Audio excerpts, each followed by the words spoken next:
Distinguished delegates, may I ask you to kindly take your seats? Thank you.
Excellencies, I would like to request that the heads of state, the heads of government that are required to make their statements in plenary 2, to please proceed to plenary 2. The two plenaries will be connected through live stream. So if I may ask the DLOs that are responsible for the heads of states, the head of government that are required in plenary room 2, to please proceed there so that we can begin the session. Thank you.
Okay. Excellencies,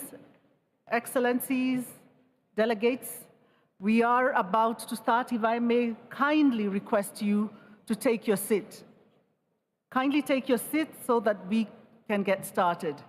I'd also like to remind the heads of state, the heads of government, who will be delivering their national statements in plenary 2, if the DLOs, the diplomatic liaison officers, can guide them to plenary 2 so that they do not miss their chance to make their statements. So the DLOs, please check your record, and if your respective head of state, head of government that you are looking after is required in plenary 2, to please swiftly move to plenary 2 to get us started. Thank you.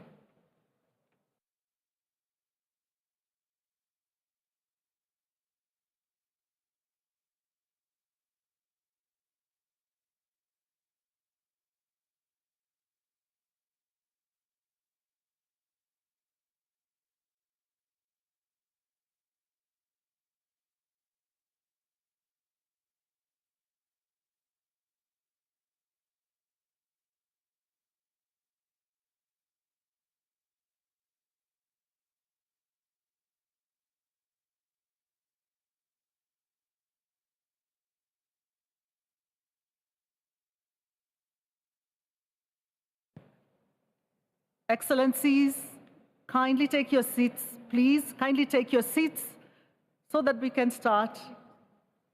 If you could be able to take your seats now, I see quite a big crowd on the corridor there. If you could take your seats, we'll be able to start immediately.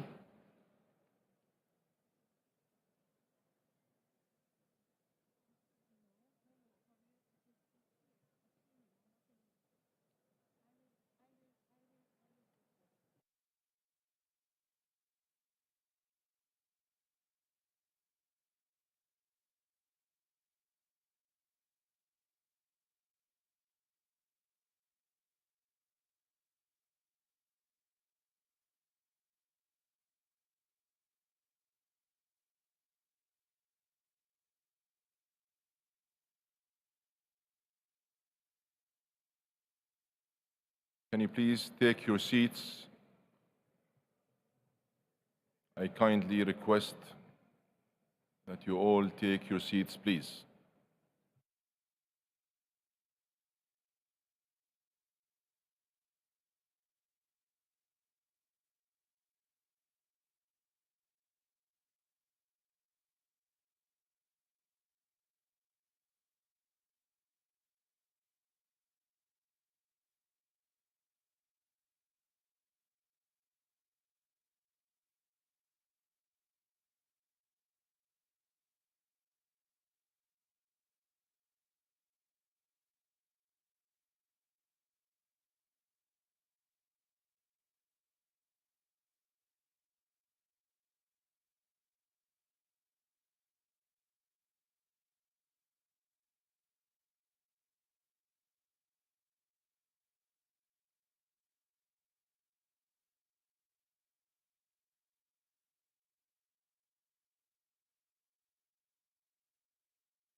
Your Excellencies, distinguished delegates, honored guests, welcome to the ceremonial opening of the first part of the high-level segment for heads of states and government on the occasion of the 28th session of the Conference of Parties. The 18th session of the Conference of Parties, serving as the meeting of the parties to the Kyoto Protocol, and the 5th session of the Conference of the Parties, serving as the meeting of the parties to the Paris Agreement.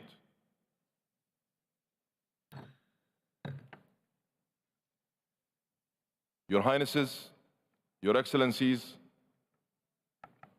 Presidents and Prime Ministers, I am deeply humbled and honored to have the opportunity to welcome you today. And allow me to begin by thanking all of you for your presence with us here in the United Arab Emirates. As the largest gathering of world leaders to attend a COP summit, you are collectively demonstrating your real commitment to climate action. Yesterday, on the first day of COP28, we collectively made history. We achieved consensus on a fund for climate impact response that will protect lives and livelihoods, especially the most vulnerable. Your leadership guided this consensus, and I thank you all. I'm very grateful that so many countries have already stepped up and made contributions to the fund. I hope many more will follow. In addition, I was thankful that the COP28 agenda was voted and agreed without any delay. This was also made possible by your support and full engagement. And it allows us to get down to work immediately on the key issues that we must address across the climate agenda.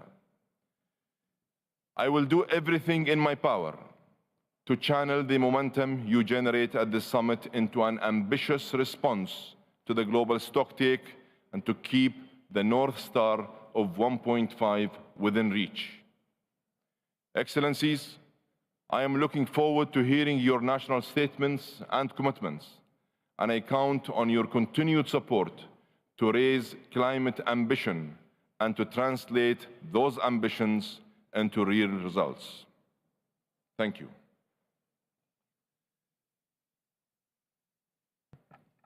Excellencies, this afternoon we are honored to have with us His Excellency Mr. Denis Francis, the President of the United Nations General Assembly, and His Excellency Mr. Narendra Modi, Prime Minister of India. Distinguished delegates, it is my pleasure to invite the Executive Secretary of the United Nations Climate Change Secretariat, Mr. Simon Steele, to address the plenary. Simon, you have the floor.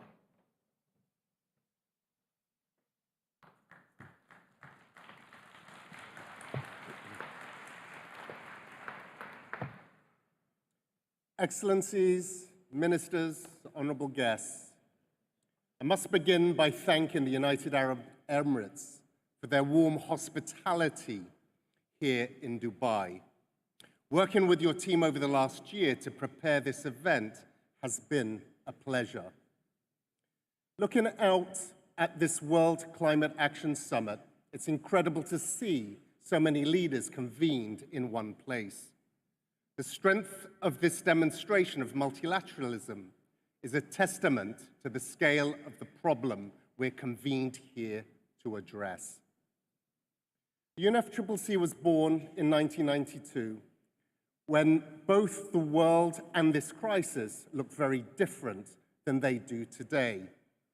But for me, 1992 was the year climate change became real. It was the year my father proactively built a sea wall to protect his island home.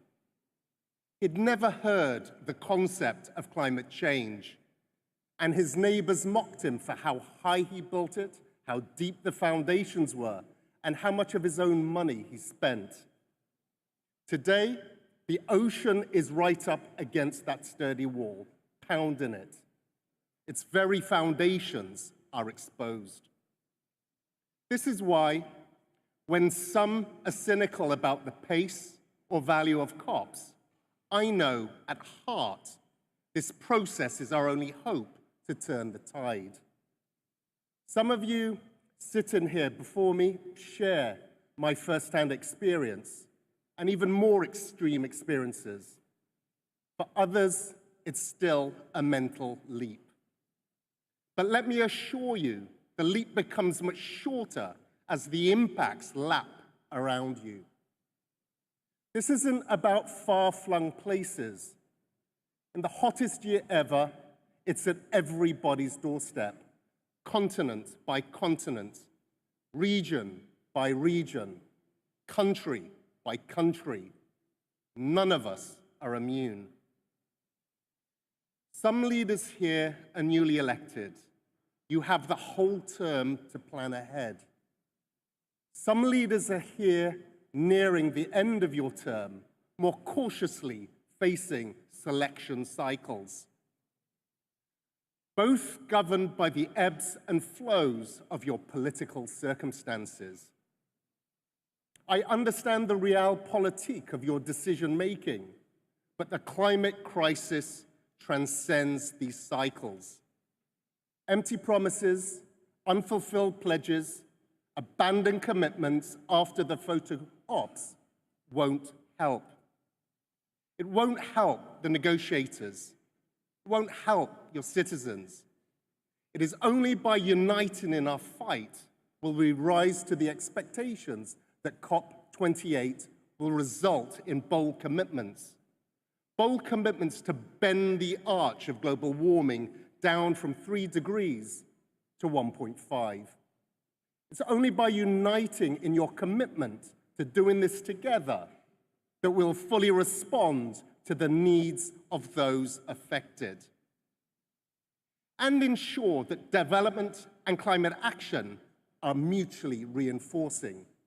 It's only by focusing on understanding each other that we'll work out how to live in a fossil-free world. It's only by your leadership that we'll be able to use this global stocktake to accelerate the action taken thus far. Your political messages must translate into real, tangible action. Action that should be felt in the negotiating rooms. Action translated into the text that's gavelled on December the 12th. My job is simply to facilitate the process and make sure it's as fair, transparent, and just as possible. It's only the political signals you send today and their follow-up actions that can take us to a place beyond the encroaching seas. I thank you.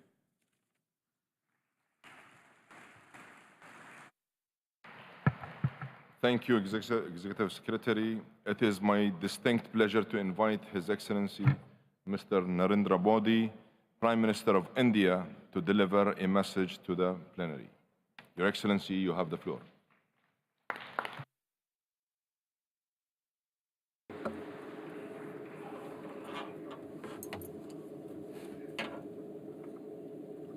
Your Majesties, Your Majesties, Your Highnesses, Excellencies, Excellencies, ladies and gentlemen, ladies and gentlemen, 140 crore भारतीयों की ओर से I bring greetings to you from 1.4 billion Indians. सबसे पहले First of all, मैं आप सभी का I would like to express my gratitude to all of you today. आए गए You have always justice giving strength to my voice, supported me on issues of climate justice, climate finance, and green credit when these have been raised by me. सभी के प्रयासों से Thanks to our collective efforts, बड़ा है today the world is convinced that for the welfare of humanity, की सुरक्षा everyone's interests must be protected भागीदारी आवश्यक and everyone's participation is essential. Friends, Bharat ने India has presented economic a model of development to the world, के सामने of striking a great balance between ecology and economy. 17% Despite the fact that India is home to 17% of the world's population, our share of global carbon emissions is even less than 4%. विश्व की India is one of the very few economies in the world that is on track to achieve its NDC targets. We have achieved our emissions intensity related targets 11 years ahead of the committed time frame. We have achieved our non-fossil fuel targets 9 years ahead of the committed time frame. And India did not just stop there. We remain ambitious. We have set targets to bring our emission intensity down to 45% by 2030. We have decided that we will increase the share of non-fossil fuel to 50%. And we shall continue to move ahead in achieving our goal of net zero by 2070. Friends, during our G20 presidency, India gave high importance to the climate issue in the spirit of one earth, one family, one future. At G20, we agreed on a Green Development Pact for a sustainable future. We have agreed on the principles of lifestyles for sustainable development. We have expressed our commitment to triple renewable energy by 2030 at a global level. alternate fuels के लिए India has promoted alternate fuels, including hydrogen, and has also launched the Global Biofuels Alliance. इस We have together recognized that there is a need to take climate finance commitment from billions to several trillions. साथियों Friends, Glasgow में at Glasgow, ने island India launched the Infrastructure Resilience Initiative for Island States. 13 Under this initiative, India is implementing projects with speed in 13 countries. Mission life In Glasgow, I had presented to you my vision of Mission Life, lifestyle for environment. As per a study carried out by the International Energy Agency, this approach can help us reduce carbon emissions by 2 billion tons annually by 2030. Today, from this platform, I am calling for another pro-planet, proactive and positive initiative, and that is the Green Credits Initiative. Credit की This is a mass campaign that goes beyond the commercial mindset associated with carbon credits. It focuses on creating carbon sinks through people's participation, and I invite all of you to join this initiative. Friends, we do not have much time ज़्यादा to correct the mistakes of the last century. Over the past century, a small section of humanity has indiscriminately exploited nature.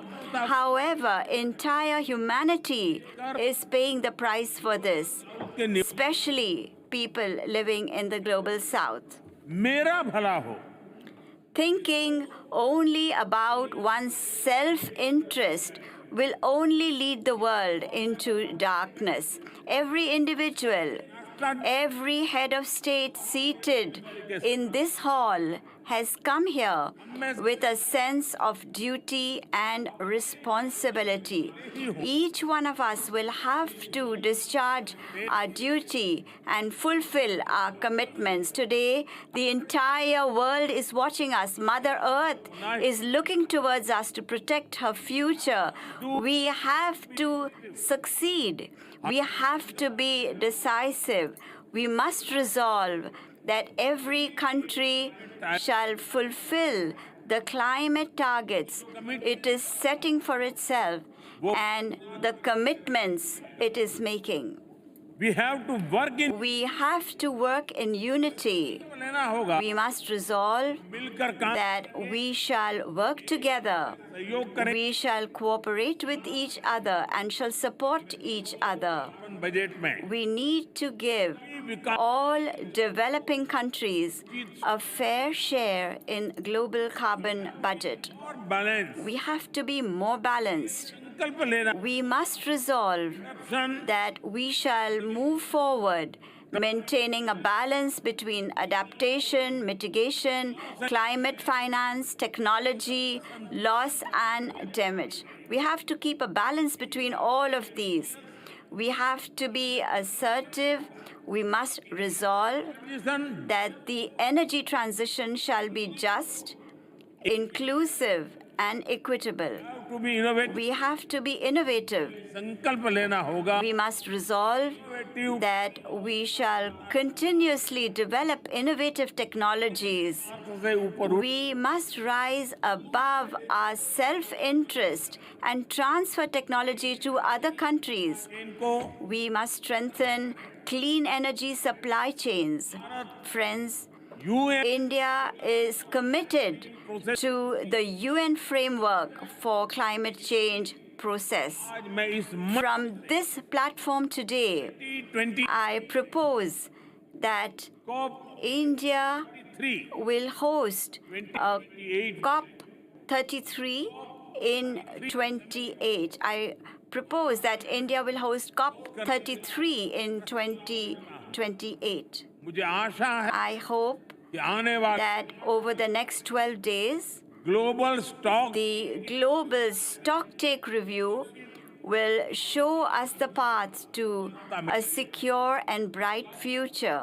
Loss and damage The fund decision taken yesterday का जो to operationalize the Loss and Damage Fund हम has given all of us greater hope. मुझे विश्वास है I am confident कि मेजबान that ये the COP28 summit hosted by UAE will reach new heights of success. भाई ने I express my gratitude to my brother, His Highness Sheikh Mohammed bin Zayed, and to the United Nations Secretary General, His Excellency Guterres, for giving me this special honor and opportunity. बहुत बहुत धन्यवाद Thank you very much.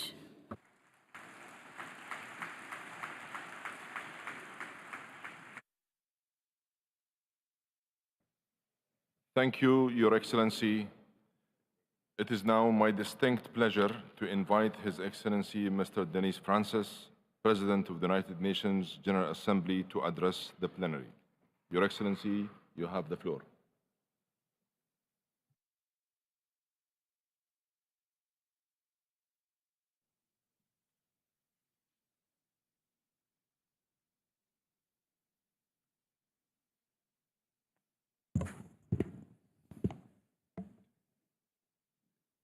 Your Royal Highness, Sheikh Mohammed bin Zayed Al Nahyan, Your Highness, Narendra Modi, Prime Minister of India, Dr. Sultan Al Jaber, COP28 President, esteemed heads of state and government, Mr. Simon Steele, UNFCCC Executive Secretary, ladies and gentlemen, distinguished participants. Let me begin by expressing my sincere congratulations to the COP presidency and the government of the United Arab Emirates for the excellent arrangements put in place for the hosting of the UN Climate Conference this year. I am truly grateful for your kind invitation and for the quality of the reception extended to me and my team in the office of President of the UN General Assembly since our arrival. While our world is fraught with global challenges, perhaps none looms as large or as consequential as the climate crisis. The Paris Agreement remains the best answer to the myriad effects of the climate crisis. Living up to the letter and spirit of the Paris Promise is the ultimate goal of our deliberations, a goal close to my heart, quite literally so, as I wear and have worn, even predating my assumption of the presidency, a lapel pin advocating the goal of 1.5 degrees. A few weeks ago, it was my privilege to pay a visit to the Cook Islands. There, at the Pacific Island Forum leaders with whom I spoke, they spoke agonizingly of the real existential threats posed by sea level rise, itself a direct impact of climate change, but also an indisputable result of our actions, or perhaps more aptly, our inaction. As a citizen of a small island developing state myself, I am acutely aware that on our current trajectory, those islands and the wealth of culture and history they represent are at peril of imminent disappearance through inundation by the seas. The scenario presented by the UNEP Emissions Gap report of a 3-degree world is not science fiction. It is the path we are on. We must change this trajectory. For far too long, leaders across the spectrum have stood at podiums such as this and made grand commitments that capture public opinion, only to be found, upon subsequent examination, to be either short or totally lacking in implementation. We are long past the time for climate diplomacy through public relations. Action, progressive, transformative action, is needed now to stabilize atmospheric temperatures and to ensure sustainability of the planet and of human civilization. It is time for a once-in-a-generation change. Pervasive evidence indicates that we have, at least academically, rethought the way we live, the way we produce, and the way we consume on this planet. Curiously, what we have not done is to actually reshape and re-engineer our production systems, our lifestyles and habits to match the dictates of climate and planetary sustainability. Borrowing from the Secretary General's descriptor about global boiling, the extant situation demands a new, more sustainable, more resilient, more equitable industrial revolution. We need a just transition to sustainable energy systems. We need to retrofit for resilience and sustainability. I am convinced that we have both the capacity and the tools at our fingertips to do this, while leaving no one behind. Excellencies, the energy transition, coupled with robust mitigation action, is understandably front and center in this effort if we are to halt climate change in its tracks. While the world is moving to renewable sources somewhat faster than anyone might have imagined, significantly more than our feeble efforts are required at scale to produce the desired critical reduction in the levels of emissions. Let us therefore triple renewable energy capacity, as the COP28 presidency has challenged us to do. And then let us triple it again. Of course, our high levels of energy dependency impact everything we do, from transport to infrastructure to tourism.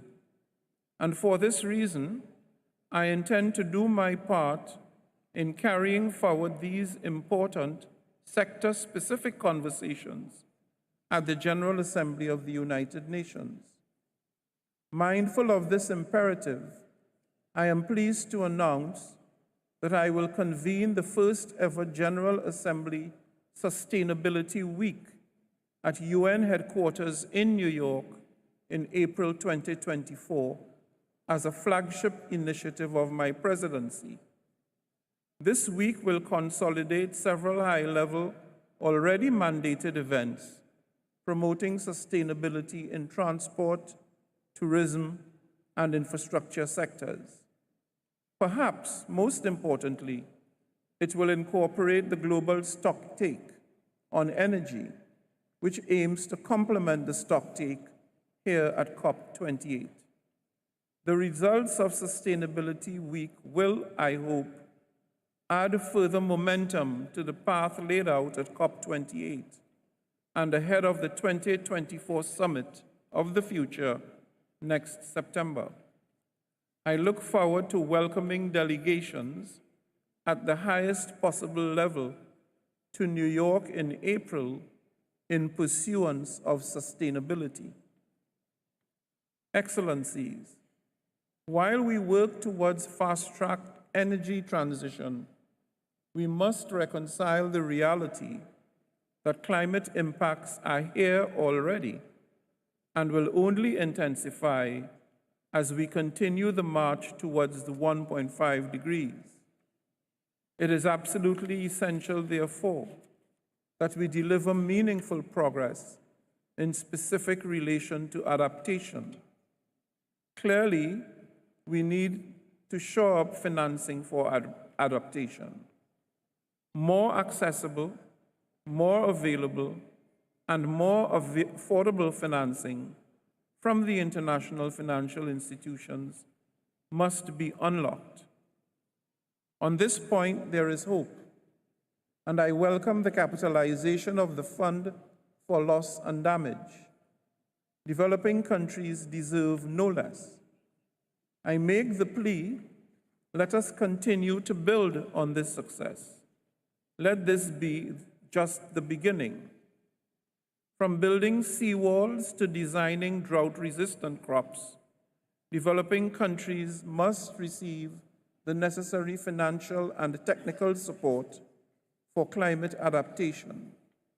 And I applaud the efforts of partners to make community grants and financing more available and quickly accessible, as such funding is particularly important for small island developing states and marginalized communities on the front lines of climate change, as well as for vulnerable groups, especially women and girls. Such resources can help facilitate global and local early warning systems, as well as data and information services to better address extreme climate events. We need to not only be risk-informed, but also resilient at every level and across all stakeholders, thus leaving no one behind. Esteemed heads of state and government, excellencies, ladies and gentlemen, I am not just optimistic. I am convinced that we can emerge from Dubai with a triumvirate of undertakings: a threefold surge in renewable energy, a financial influx to propel sustainability, and a fortified support system for those confronting climate-induced vulnerabilities.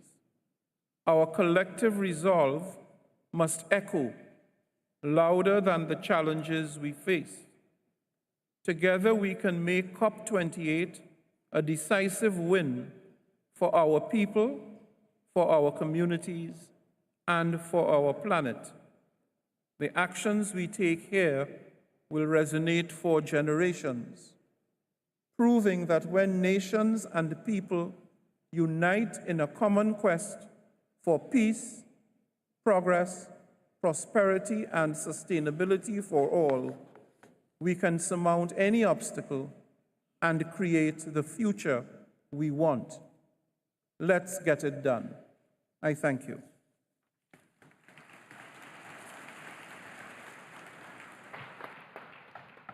Thank you, Your Excellency. Your Excellencies, distinguished delegates, this brings us to the end of the ceremonial opening of the high-level segment. Allow me to please ask you all to remain in your seats to allow our guests to leave the podium before we begin the delivery of national statements.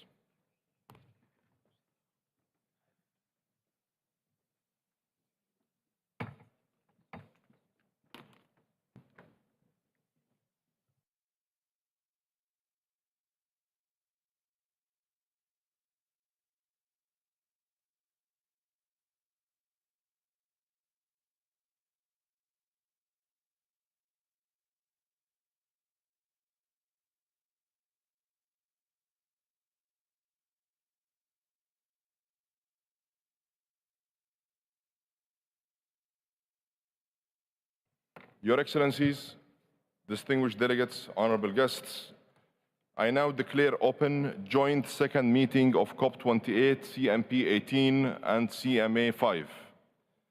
Today, heads of state and government will deliver their respective national statement. I'd like to inform you, Your Excellencies, of actions in place to ensure effective time management. There is a 3-minute time limit for statements during the high-level segment. Statements should be as concise as possible, noting the full texts of the official statements will be made available on the UNFCCC website. And finally, please note that heads of state or government who are not in the plenary at the time for delivery of their statements will be scheduled to speak at the end of all statements of the same category. Your Excellencies, distinguished delegates, honorable guests, the United Arab Emirates is delighted to welcome over 170 heads of states and government. Your presence here today is a testament to the milestone nature of this COP, to raise our shared ambition over this critical decade to keep 1.5 within reach.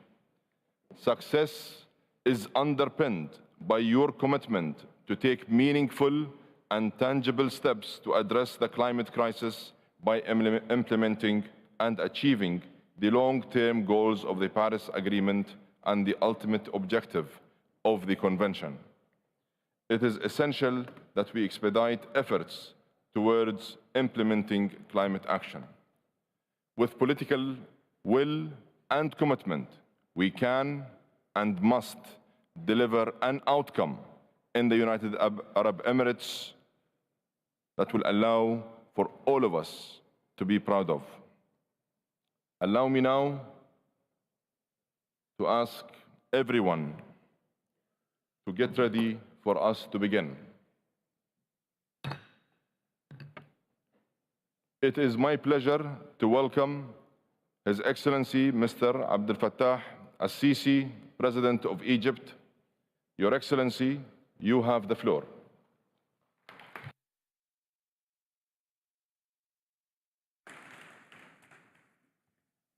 Thank you very much. Bismillah ar-Rahman ar-Rahim. In the name of God, the Merciful, the Compassionate, my dear brother, Your Royal Highness Sheikh Mohammed bin Zayed Al Nahyan, President of the UAE, heads of state and government, honorable ministers, ladies and gentlemen.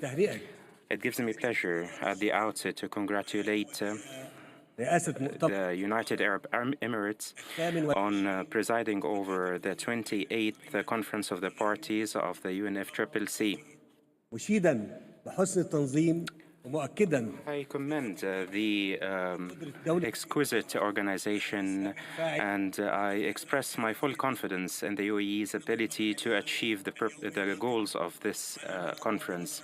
Like COP27, COP28 is taking place amid dangerous and grave political challenges that are no less dangerous than climate change, which requires of us political leaders leaders to work diligently and sincerely to make sure that our conference reaches ambitious results and that contributes to the implementation of previous undertakings.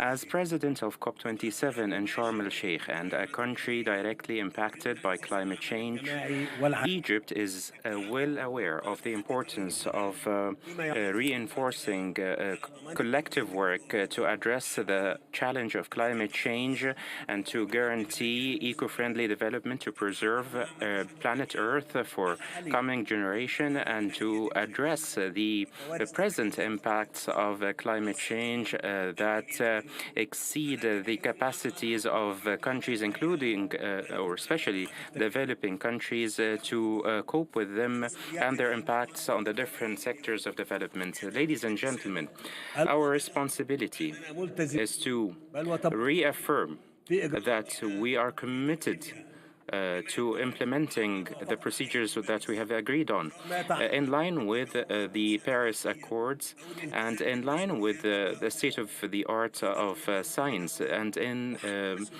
pursuant to the principle of responsibility of all countries. It is important to underscore the principles of equity, just transition, collective but differentiated responsibility as precepts of multilateralism. In Sharm el-Sheikh, we have rolled out many initiatives that would contribute to achieving our aspirations in this regard, including the creation of a loss and damage fund for developing countries and the Just Transition Work Program and the Emissions Reduction Work Program. We have also paved the way to a global goal for adaptation with climate change. In this framework, I'd like to express my appreciation of all of you in view of the results that we have seen this year in the discussions on the Just Transition or the Emissions Reduction Work Program in the sectors of energy and transport. We have also reached recommendations to operationalize their financing arrangements for developing countries, and we have also operationalized the relevant funds.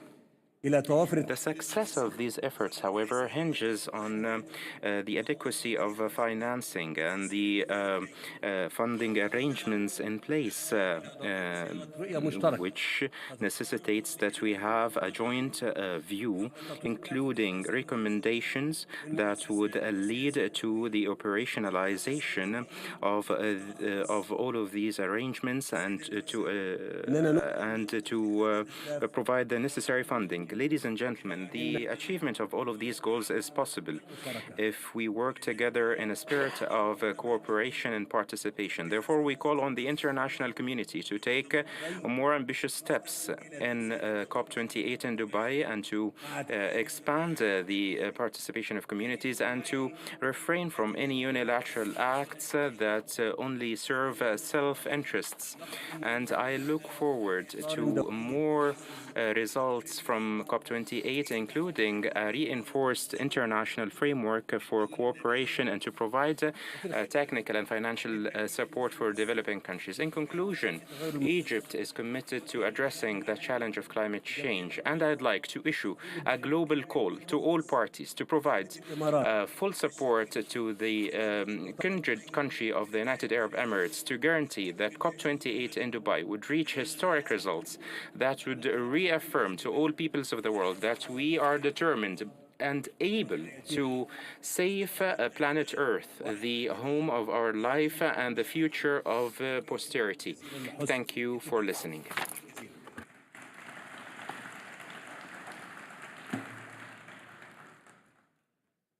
Thank you very much, Your Excellency. It is now my pleasure to welcome His Majesty King Abdullah ibn al-Hussein, King of Jordan. Your Majesty, you have the floor.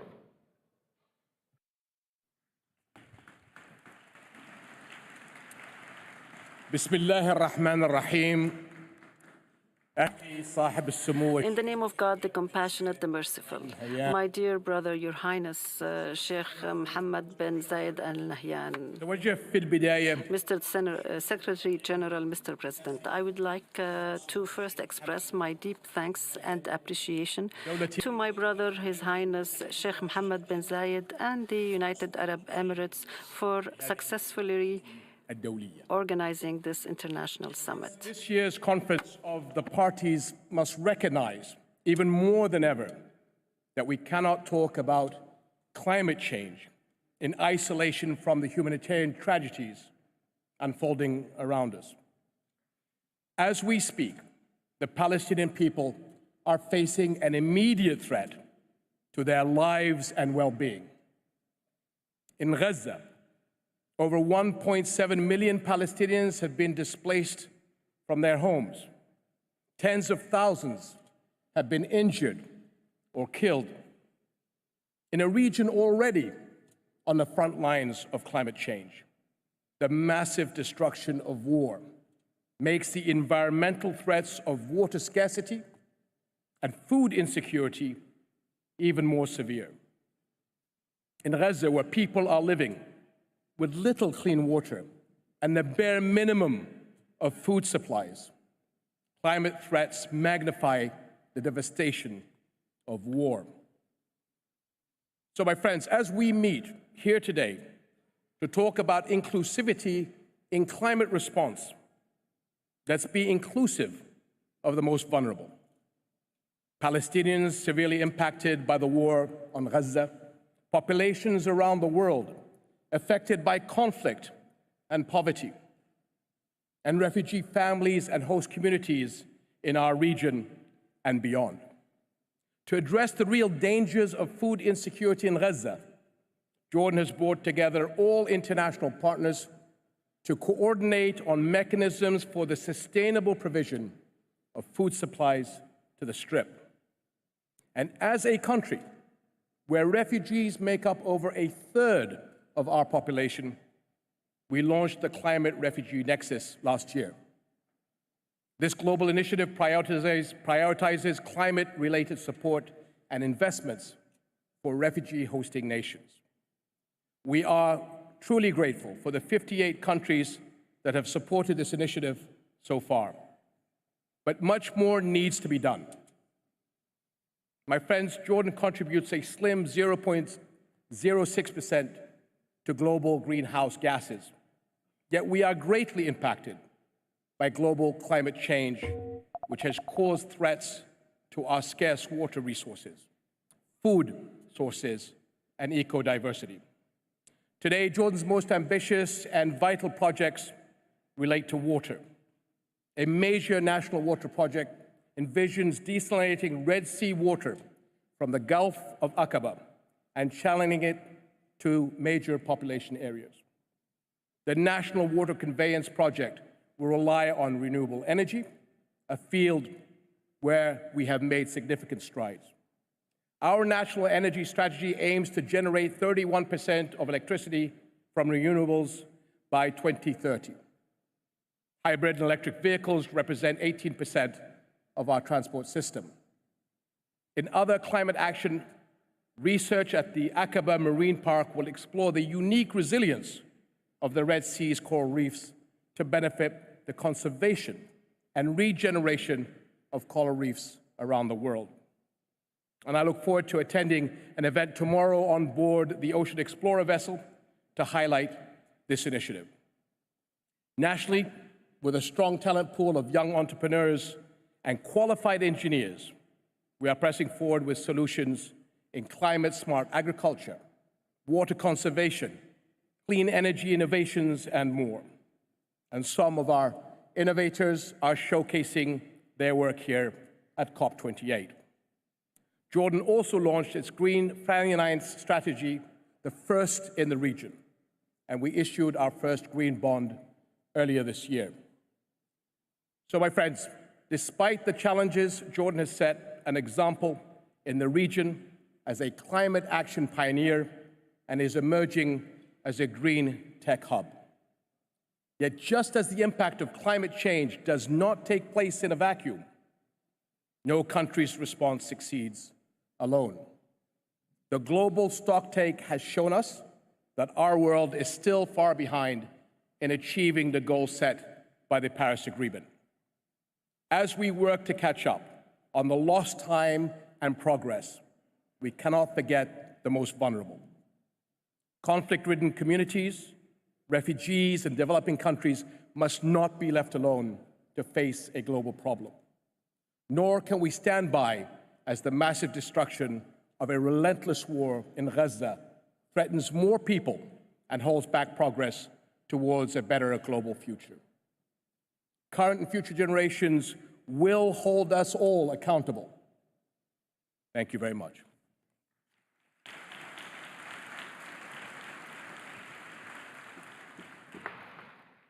Thank you, Your Majesty. It is now my pleasure to welcome His Majesty King Tupu VI, King of Tonga. Your Majesty, you have the floor.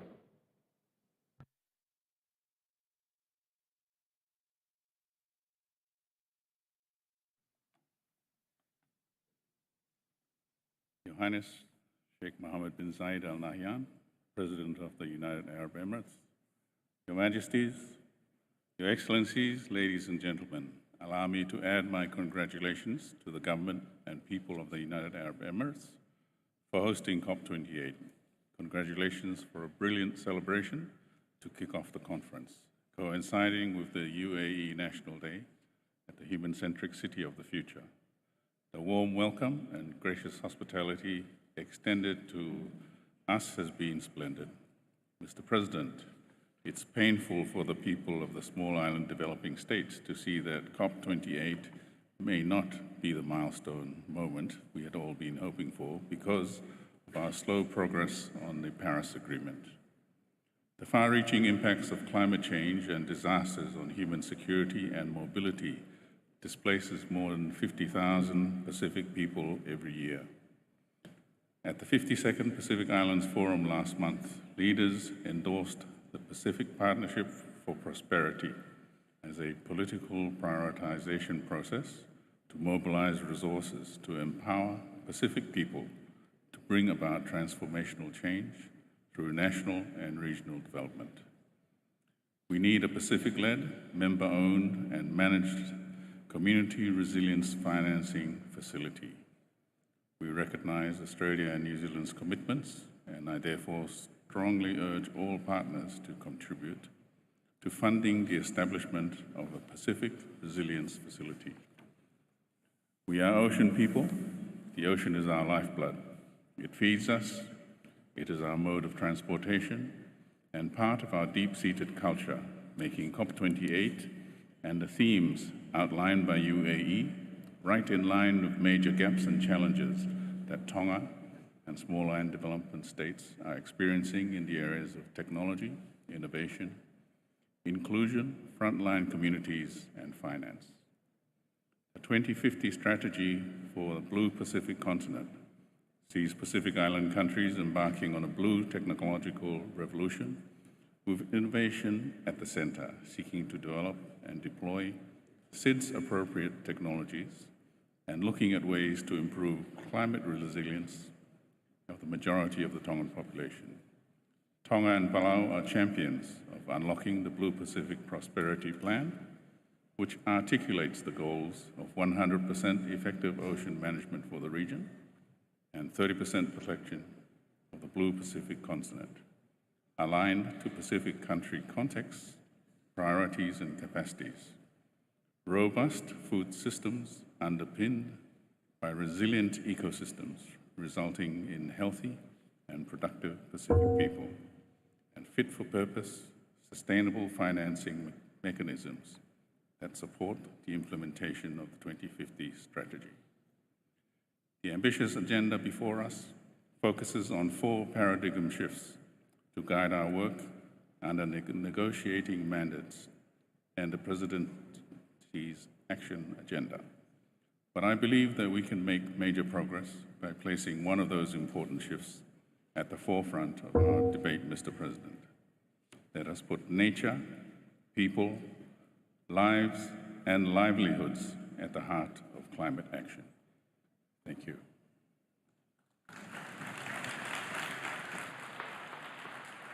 Thank you, Your Majesty. It is my pleasure to welcome His Majesty Sultan Haji Hassanullah Bilqay, Sultan of Brunei. Your Majesty, you have the floor.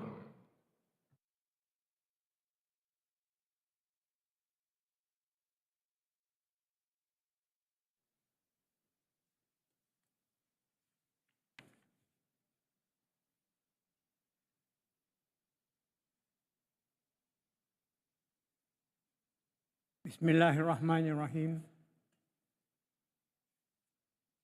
His Excellency, President of COP28, honorable heads of states and government, Excellencies,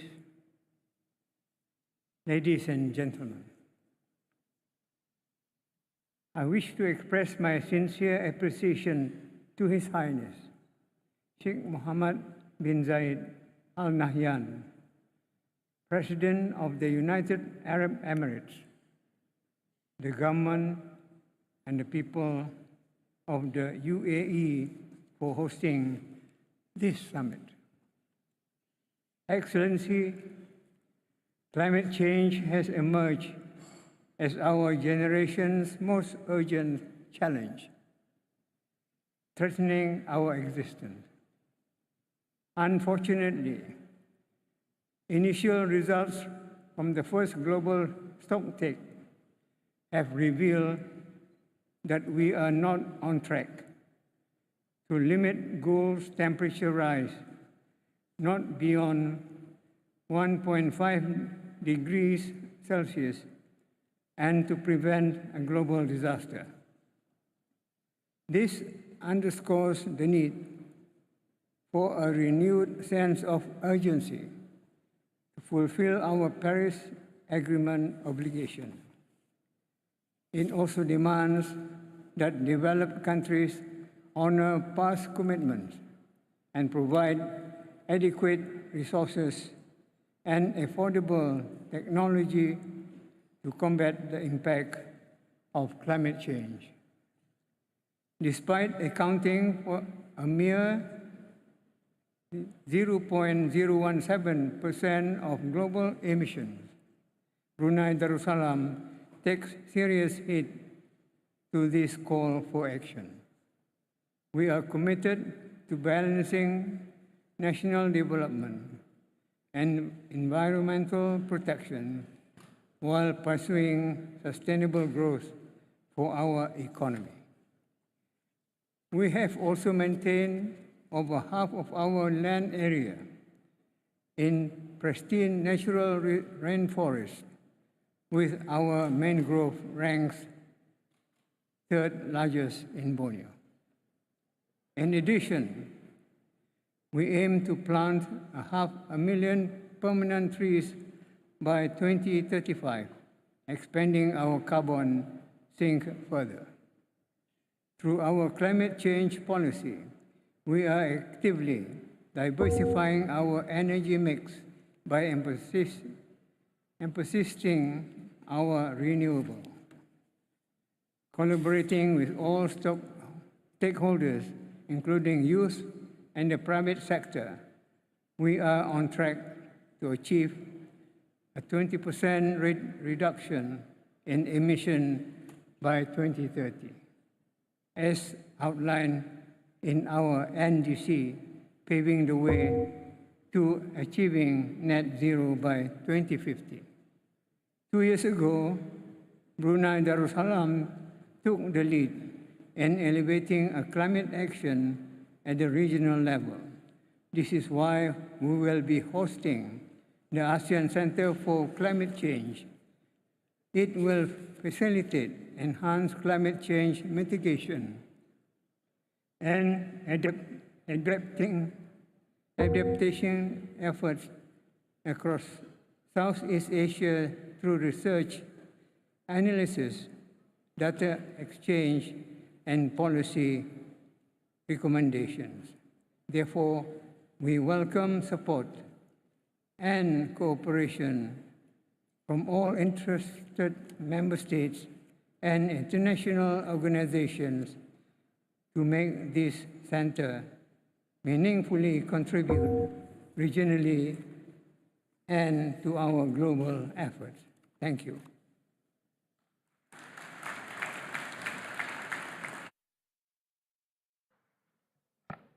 Thank you, Your Majesty. It is my pleasure to welcome His Excellency, Mr. William Ruto, the President of Kenya. Your Excellency, you have the floor.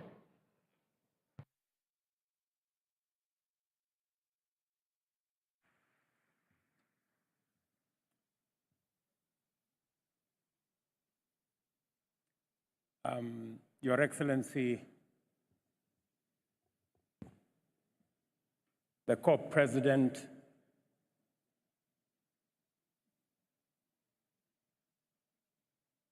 Your Highness, Excellencies, ladies and gentlemen, fellow leaders,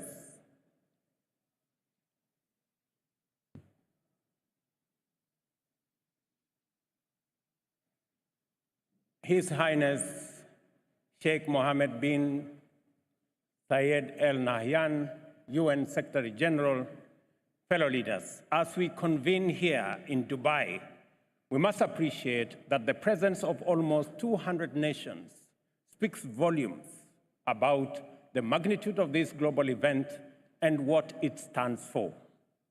This gathering is a testament to the universal recognition that among the multitude of global challenges confronting us today, climate change stands out as by far the defining issue of our era.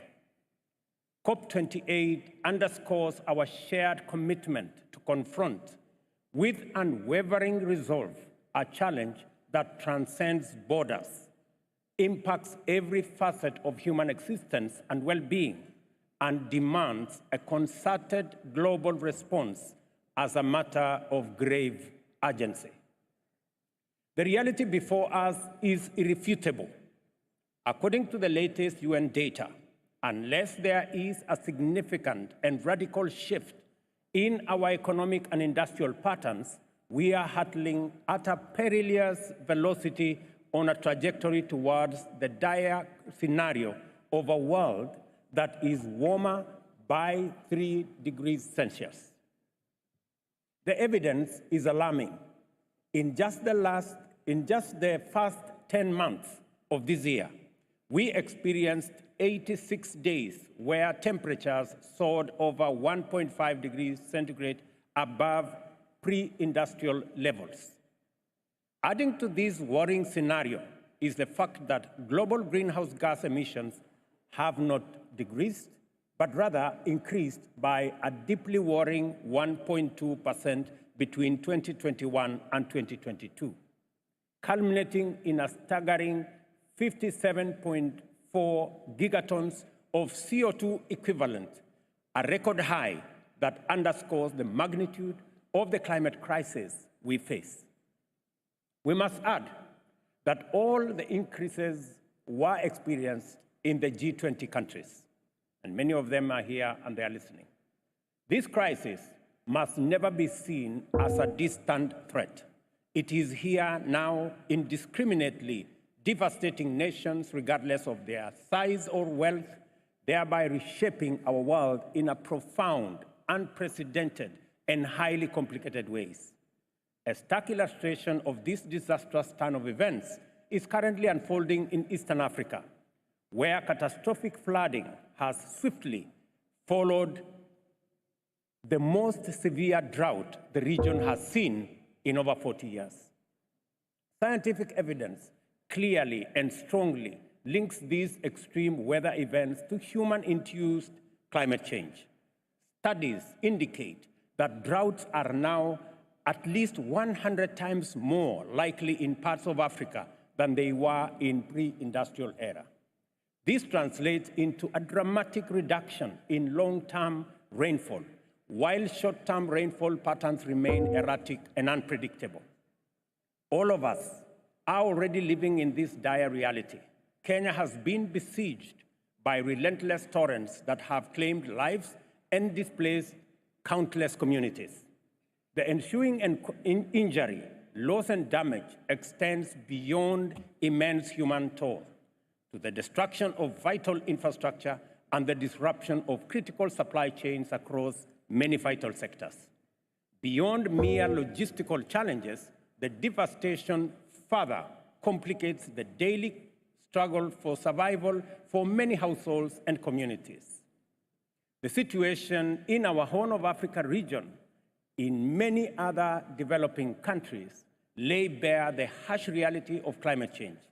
It is a poignant reminder of its disproportionate impact and a call to action for all of us to mobilize rapidly to address this imbalance with urgency, solidarity, and inclusivity. We are also here because we are convinced of our collective ability to effect change.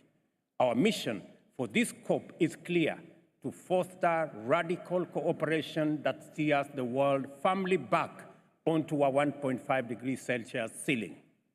Equally critical, we are here to affirm our commitment to provide robust support to those of us who have contributed least to climate change, yet bear its most catastrophic impacts. As Africa, we are ready to play our part in full. The Nairobi Declaration, which we adopted at the conclusion of the first Africa Climate Summit, set out the vision and pathway for Africa to be a vital part of the global solution to the existential climate challenge we face. The declaration captures the consensus of the African government leaders for climate-positive growth that harnesses our ample human natural resources. It commits us to triple renewable energy capacity, establish green manufacturing, halt and reverse deforestation, promote sustainable agriculture, promote nature-based solutions, support the global call to phase down coal plants and eliminate inefficient fossil fuel production subsidies, and further amplify calls for a new global financial architecture and global carbon tax. In Kenya, we have transformed this vision into tangible goals. Our plan is ambitious to expand our current energy capacity of approximately 3 gigawatts to 100 gigawatts of entirely renewable power by 2050 as a cornerstone of our green industrialization strategy. This level of ambition must be matched by the global commitment to achieve concrete, action-oriented outcomes. The first global stocktake at this COP is not just a checkpoint.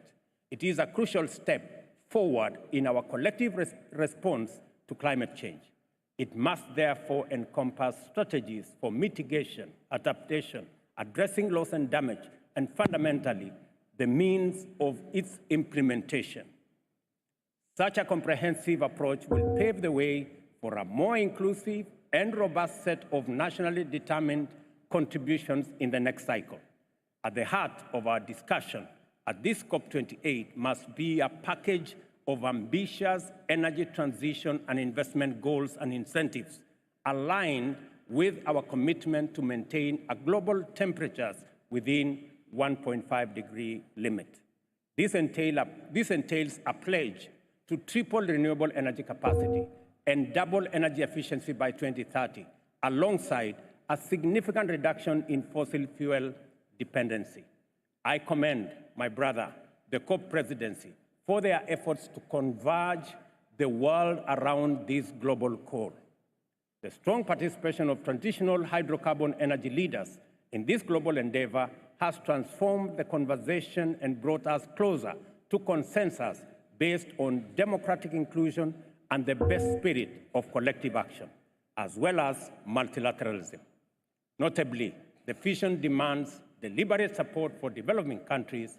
In the past 2 decades, only 2% of the $3 trillion invested globally in renewable energy has reached Africa, despite the continent's vast resource endowments and great need for investment. The consequences of this investment gap are starkly evident. More than 600 million Africans are deprived of basic energy services. which are fundamental to dignified living and access to essential services such as healthcare and education. The challenge is compounded by the fact that nearly 1 billion people in Africa do not have access to clean cooking amenities. A tendency to ignore Africa's developmental and industrialization needs and the failure to invest in our burgeoning young generation is no longer a tenable proposition. We cannot afford to neglect the immense potential or ignore the pressing needs of a continent on the cusp of transformative growth. Turning Africa into a green powerhouse is not just essential for the continent, it is also vital for global industrialization, decarbonization. Going forward, clear, actionable roadmaps for implementations are required. In turn, these call for a unified global effort to mobilize the necessary capital for both development and climate action. To echo the consensus projected at the Paris Summit, we must establish a new global financing pact which ensures that no country is ever forced to choose between its development aspirations and necessary climate action. Fundamentally, this is a call for an integrated approach where economic growth and developmental sustainability are not mutually exclusive, but are pursued in tandem for the greater global good. Finally, the urgency and magnitude of our task calls for far greater transformation than the incremental progress we have seen over the past 30 years. We need to execute quantum leaps in terms of both our strategic actions and technological innovation. What lies at stake is more than just a climate issue. It is a matter of guaranteeing dignified living and livelihoods for billions who lack basic necessities. Our response must match the scale of this global challenge with boldness and innovation.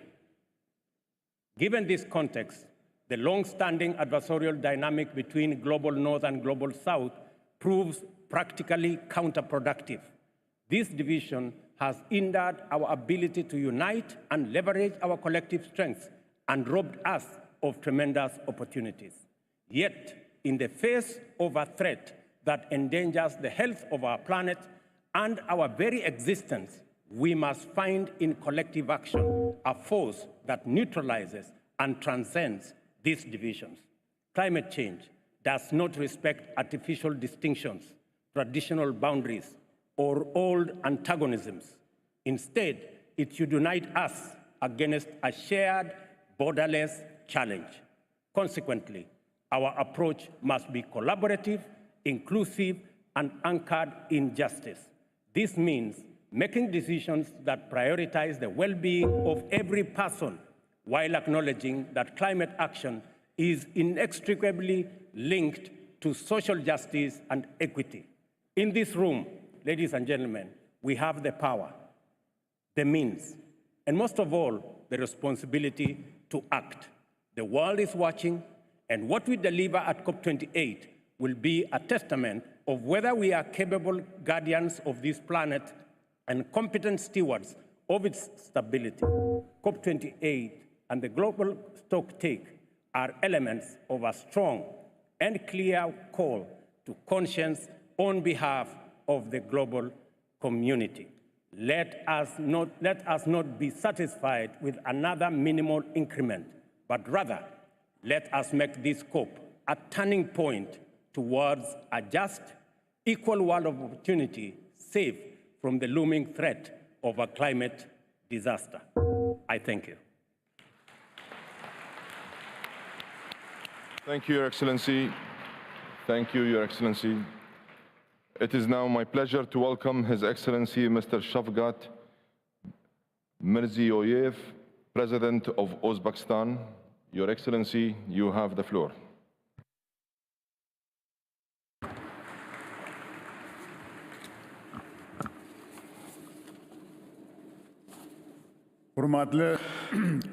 Distinguished heads of delegations,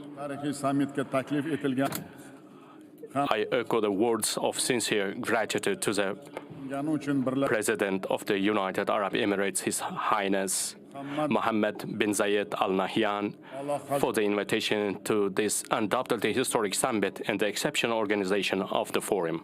We commend the global initiative of the United Arab Emirates in combating climate change and its significant contribution to green development.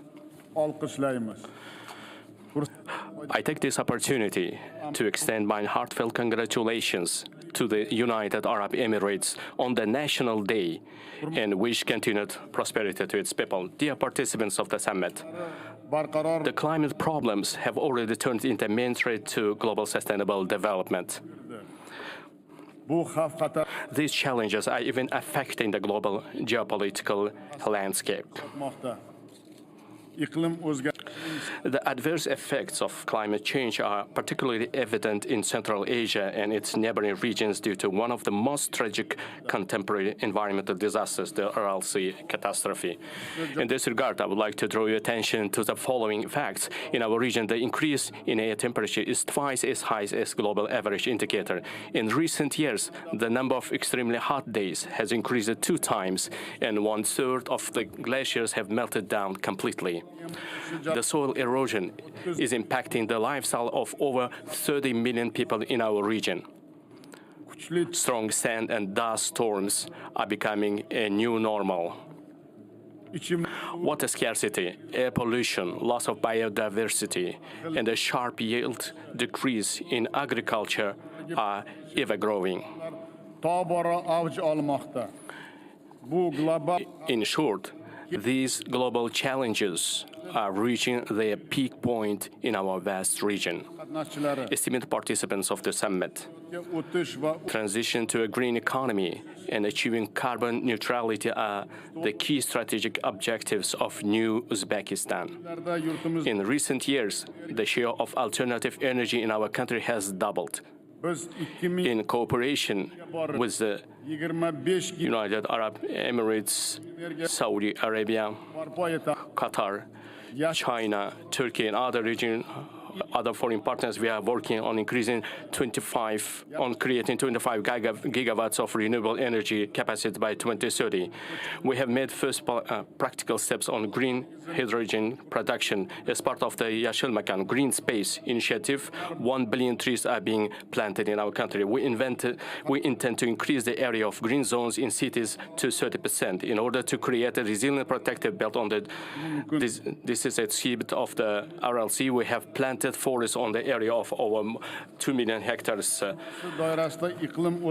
With your permission, I would like to share the following proposals. First, we call for finalization of the global climate change adaptation framework as part of the Paris Agreement. We are developing the adaptation strategy within the Central Asian Climate Dialogue Platform. Additionally, we highly value yesterday's agreement on the establishment of loss and damage funds. Second, global transition to a low-carbon economy must be fair, transparent, and inclusive. The interests of developing countries that are suffering great losses due to climate change must be taken into account. It would be expedient to consider these urgent problems as part of G7 and G20 agendas.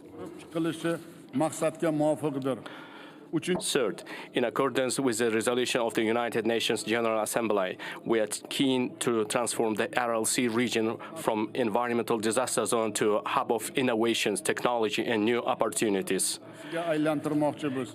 In order to implement advanced technology, experience, and solutions in this region, I invite you all to a close cooperation to set up an international climate technology expo hub. Fourth, the time itself requires from us to actively fight climate change by extensively using scientific knowledge and promoting joint research. I invite leading and renowned scholars and experts from your respective countries to participate in the Climate Scientific Forum to be organized under the auspices of Green University in Tashkent. I believe that such pressing issues as prevention of land degradation, sustainable water use, ensuring guaranteed food security, and other issues will be included in the agenda of the forum.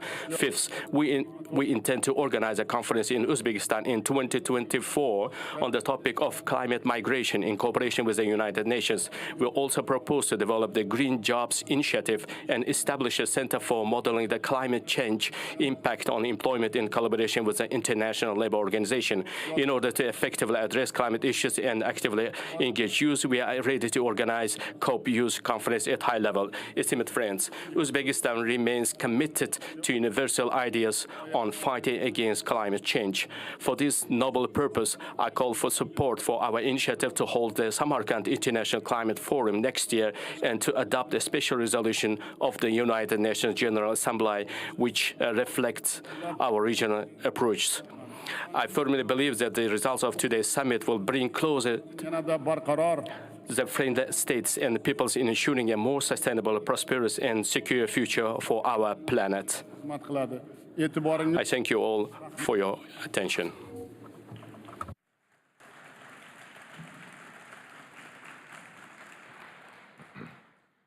Thank you, Your Excellency. It is now my honor and distinct pleasure to welcome His Highness Sheikh Mansour bin Zayed Al Nahyan, Vice President and Deputy Prime Minister, Chairman of the Presidential Court of the United Arab Emirates. Your Highness, you have the floor.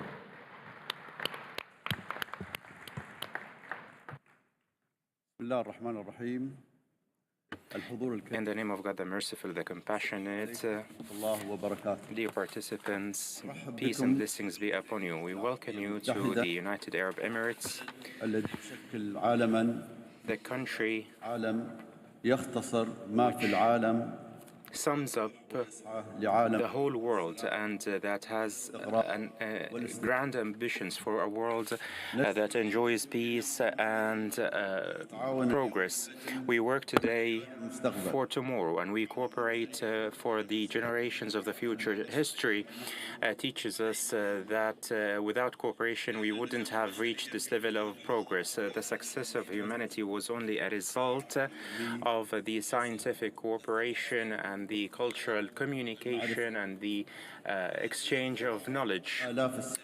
This has gone on for thousands of years, and peoples and countries have exchanged for millennia.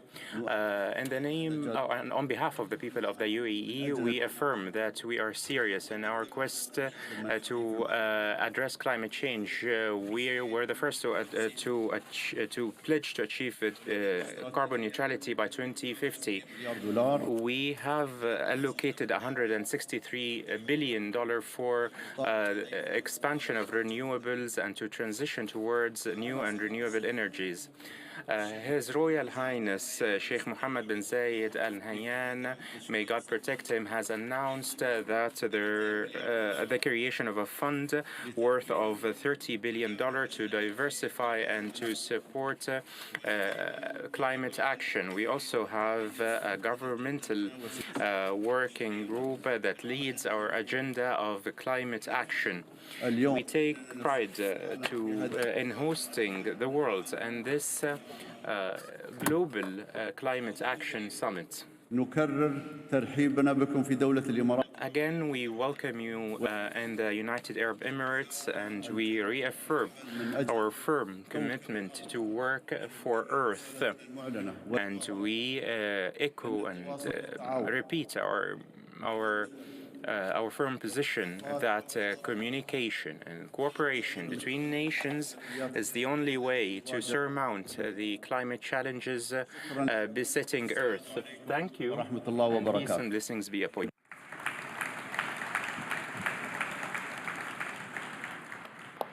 Thank you, Your Highness.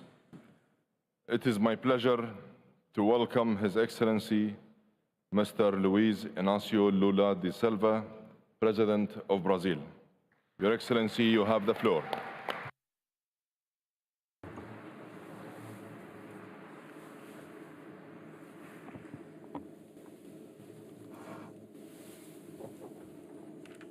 Senhor Mr. Saudar Al-Jaber, the President of COP28, Your Excellencies, guests, it's a great responsibility to be here in Dubai today. We are facing what may be the greatest challenge that humanity has faced till now. Instead of uniting forces, the world is going to wars. It feeds divisions and deepens poverty and inequalities. The path of COP28 to COP30 in Brazil will dictate our future. Here, we will have the first global assessment about the Paris Agreement. At COP29, we will define a new quantifiable way to financing. And in the city of Belém, we will formulate our National Determined Contributions, NDCs. The last IPCC report is categorical about the danger of the increase of the global temperature will go beyond 1.5 degrees. The goal of the Paris Agreement is to keep between 1.5 to 2 degrees Celsius, which is not sufficient to contain the global warming at a safe level. We have a collective problem of inaction or a lack of ambition. The NDCs that we have today are not being implemented in the pace that we expected. And even if they were, they would not keep the temperature below the limit or the cap of 1.5 degrees Celsius. Brazil adjusted its NDC and committed itself to reduce 48% of the emissions till the year 2025 and 53% till 2030. Besides reaching climate neutrality till 2050. Our NDC is much more ambitious than of many countries that pollute the atmosphere since the Industrial Revolution in the 19th century. And we keep the firm commitment to have zero deforestation in the Amazon till 2030. We already managed to reduce almost 50% in the first 10 months of this year, which avoided the emission of 250 million tons of carbon in the atmosphere. But many countries from the global south will not have the proper conditions to implement their NDCs and neither to take more ambitious goals. The most vulnerable countries cannot have to choose between to fight climate change and fight poverty. They will have to do both things. The principle of common responsibility, but differentiated, is unnegotiable. To threat that goes against any basic notion of climate fairness. This notion demands that we should comply with the obligations for financing and technology transfer. It is unacceptable that the promise of $100 billion per year that was taken by the developed countries doesn't get out of a piece of paper, while just in the year 2021, the military expenses reached $2 trillion. In Brazil, the climate emergency is already a reality. The Amazon region is going through, in this moment, an unprecedented drought. The level of the rivers is the lowest in 120 years. I could never imagine that this would happen in a place where we have the greatest reservoir of fresh water of the world. But the future of the Amazon doesn't rely only on the Amazonians. The deforestation of the world only answers for 10% of the global emissions. Even if we did not cut any tree, the Amazon could reach a point of no way back if other countries don't do their share. The increase of the global temperature could trigger an unreversible process of salinization of the Amazon. The energy, manufacturing industry, and transportation emit much more greenhouse gas effects. we have to deal with all these sources. That's why Brazil is proposing the mission 1.5, a collective mission that will keep us on the tracks of 1.5 degrees Celsius. In 2 years, till COP30, we will have to double the efforts to implement the NDCs that we committed ourselves. And in the city of Berlin, we have to announce more daring NDCs and to guarantee the means to implement and make them concrete. The developing countries need positive incentives to promote measures of climate action aligned with their development priorities. In Brazil, in the indigenous people mythology that says that the Amazon River was born from the tears that came from the moon. The moon had to leave aside its love for the sun so that the earth would not be destroyed by the heat of the sun. If we don't leave our differences aside on behalf of something bigger, the life and planet will be endangered and it will be too late to cry. Thank you very much.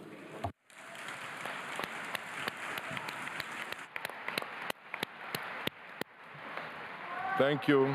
Thank you, Your Excellency. It is now my pleasure to welcome His Excellency Mr. Charles Michel, President of the European Council, and Her Excellency Ms. Ursula von der Leyen, President of the European Commission. Your Excellencies, you have the floor.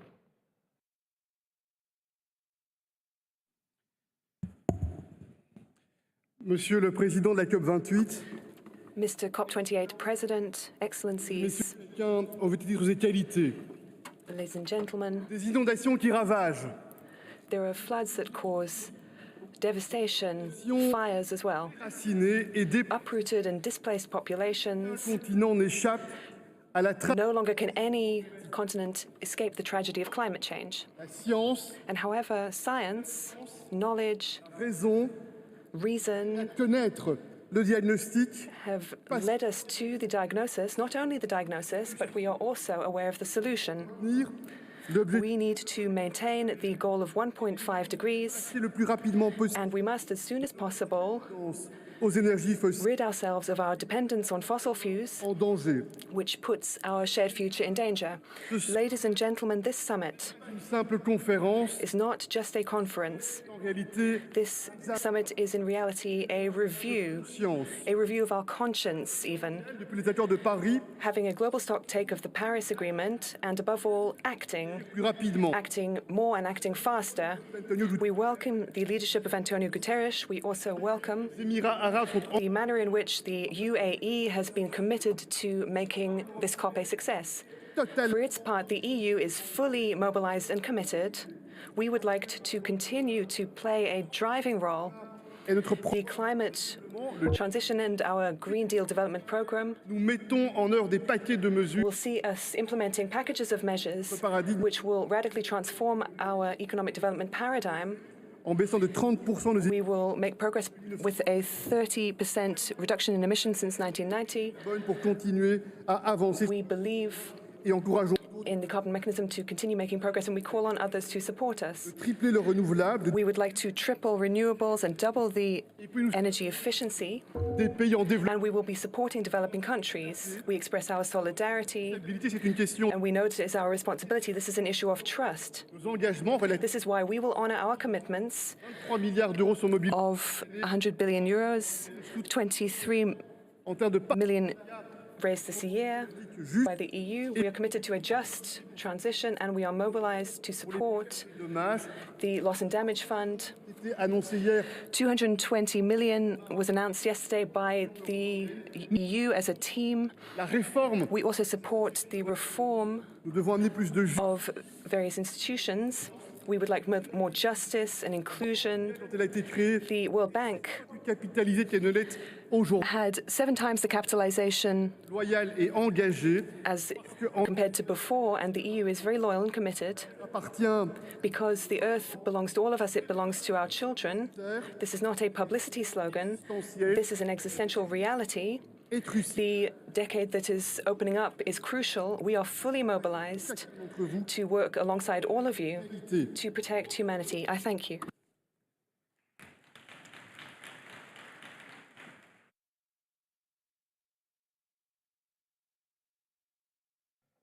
Thank you, Your Excellency. It is my pleasure to welcome Her Excellency Mr. Ursula von der Leyen, President of the European Commission. Your Excellency, you have the floor. Thank you very much, Mr. President. Fellow leaders, last September at the Climate Action Summit in New York, we called for concrete action. Now in Dubai, we have to deliver. At this COP, we will set a decisive step forward to protect the most vulnerable citizens worldwide. They undergo runaway climate change. They suffer loss and damage, and we will stand by their side. This COP is about ambition, it is about targets, and it is about finance. Let me start with ambition. Global emissions must peak by 2025. We must phase out fossil fuels, and we must reduce methane emissions. But what we are calling for globally, we also have to deliver domestically. So let me report on what we do in the European Union. The European Union has peaked already. We have reduced emissions, and we are on track to overshoot our target for 2030. And we just adopted a law to drastically reduce methane emissions. Second, on targets. This COP can make history. Last spring, the European Union launched a call to triple renewables and to double energy efficiency by 2030. We were joined by some early champions like the COP presidency, President Ruto, Prime Minister Motley, and many thanks to the International Energy Agency and IRENA for your strong support. By now, our call has grown into a powerful movement. More than 110 countries have already joined. That's fantastic. So I call now on all of us to include these targets in the final COP decision, because this sends a strong message to investors and consumers alike. There is no doubt the future of energy will be clean, it will be affordable, and it will be homegrown. And finally, on finance, we must meet the 100 billion target this year. Europe consistently delivered. Last year, the European Union contributed close to $30 billion in public climate finance. And of course, the European Union will contribute to the new Loss and Damage Fund. As of today, Team Europe is contributing more than $270 million so far. We must get the fund up and running, and we must do it fast. But we all know more is needed. We need to reform the international financial system. We need a strong green bond market, and we need more carbon pricing. Ladies and gentlemen, fellow leaders, dear friends, I wish for a successful COP28. Many thanks. Thank you, Your Excellency. May I remind the Speaker to maintain 3 minutes speaking time limit. Thank you. It is my pleasure to welcome Her Excellency Mr. Samia Suluhu Hassan, President of the United Republic of Tanzania. Your Excellency, you have the floor.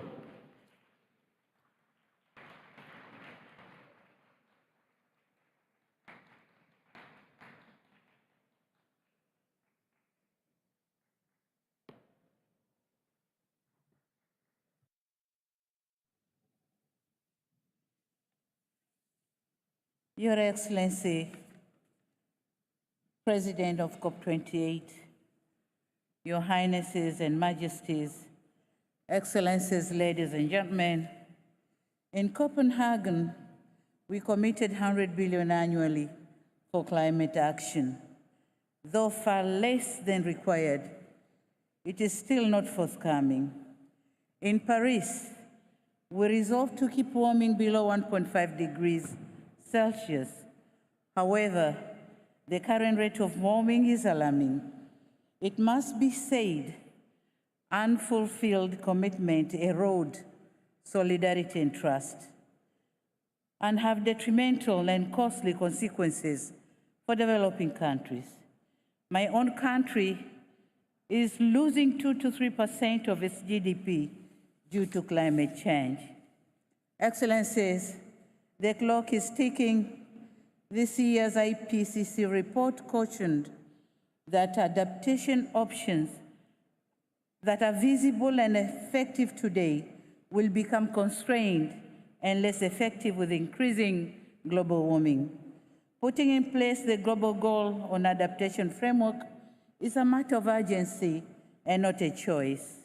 We must match our intent with our actions, and we must act now. The decision is therefore ours: adhere to science or face the consequences. On our part, the United Republic of Tanzania, despite of our minimum emission contribution, we are doing our part. At this COP28, we seek to mobilize support for increased use of clean and affordable cooking fuels and technologies across Africa, especially for women. Our call is for all of us to play our part. Excellencies, honoring our commitments and advancing the pace of climate action is a solution to this scourge. As we seek to unite, act, and deliver here in Dubai, we must deliver on climate finance. Thanks for effecting the loss and damage fund. So let us now make the fund be accessible for developing countries, predictable, and of course, transparency should be the way of operation. I thank you very much for your... Thank you, Your Excellency. It is my pleasure to welcome His Excellency Mr. Gitanas Nausėda, President of Lithuania. Your Excellency, you have the floor.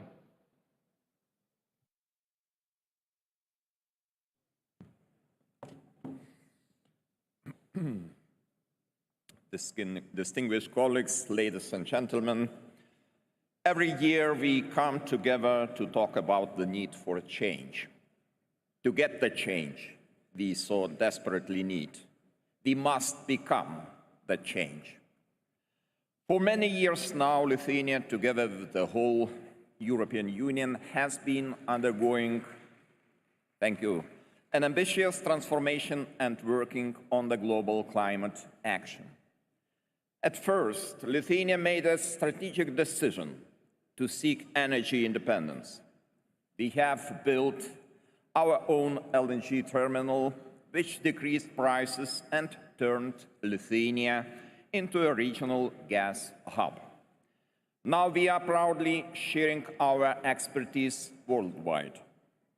Today, we see renewable energy as the ultimate means of securing full energy independence and resilience, while also helping the planet Earth. By 2030, Lithuania is going to shift from the net importer of electricity to a self-sufficient green energy producer. We plan for renewable electricity generation to grow almost sevenfold. Last year, Lithuania was the second country globally in the solar energy generation increase. My country intends to use excess renewable electricity capacities to produce green hydrogen and to address energy efficiency. The second pillar of the green transformation, through new ambitious plans. Our general aim is to achieve a 70% reduction in greenhouse gas emissions by 2030 compared to 1990 levels and to become climate neutral by 2050. The global response, too, can only be strengthened by methodical adaptation to climate change. We must all seek to be more resilient, to change our habits, and to reduce existing vulnerabilities. We also have to address the worst cases of ecocide, such as the one committed by Russia in its war of aggression against Ukraine, These actions are incompatible with international law and go against our joint efforts to stop climate change. Ladies and gentlemen, today Lithuania strongly commends the Presidency for a strong global response to the first global stocktake of the Paris Agreement. We call on all leaders to approve global 2030 renewables and energy efficiency targets. Let us work together as one team. Thank you. Thank you, Your Excellency. It is my pleasure to welcome His Excellency Mr. Emerson Dambudzo Mnangagwa, President of Zimbabwe. Your Excellency, you have the floor.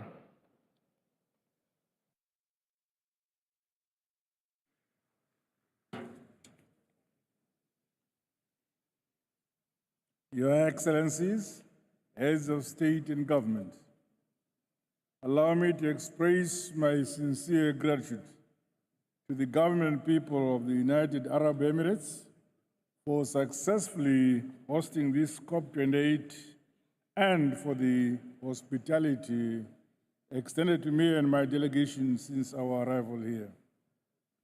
Zimbabwe, like many other nations, continues to suffer from the negative socio-economic impacts of increased frequency of droughts, heightened intensity of tropical cyclones, and other severe weather events.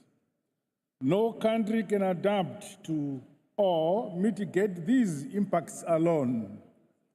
The ambitious emissions reductions expected from developed countries are urgent and critical to prevent a climate catastrophe. This is critical to ensure that vulnerable communities and workers in traditional industries are not left behind, and that the transition benefits all while also creating decent green jobs and promoting social and economic stability. The global economic system, the ways we produce and consume, and the resources we use to support economic growth must all undergo drastic changes in order to meaningfully implement the goals of the Paris Agreement.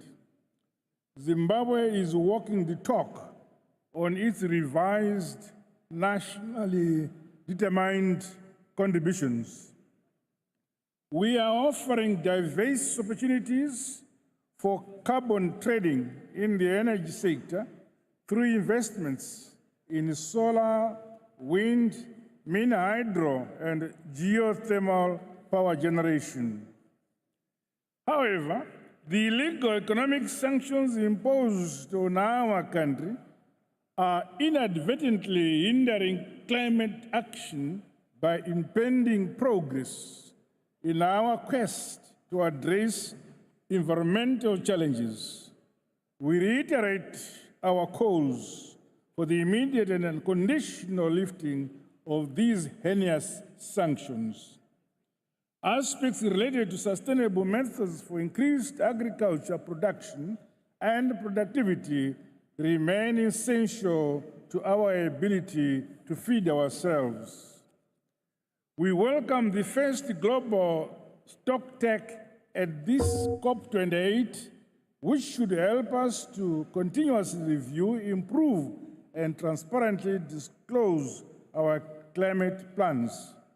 This COP28 is called upon to persist in the mobilization of resources and adopting clear strategies for achieving the promised 100 billion climate finance. Let us all fulfill our responsibilities and use this gathering as another opportunity to carve out a sustainable future for the generations to come. May history remember us as those who took bold and resolute action to preserve our planet. I thank you. Thank you, Your Excellency.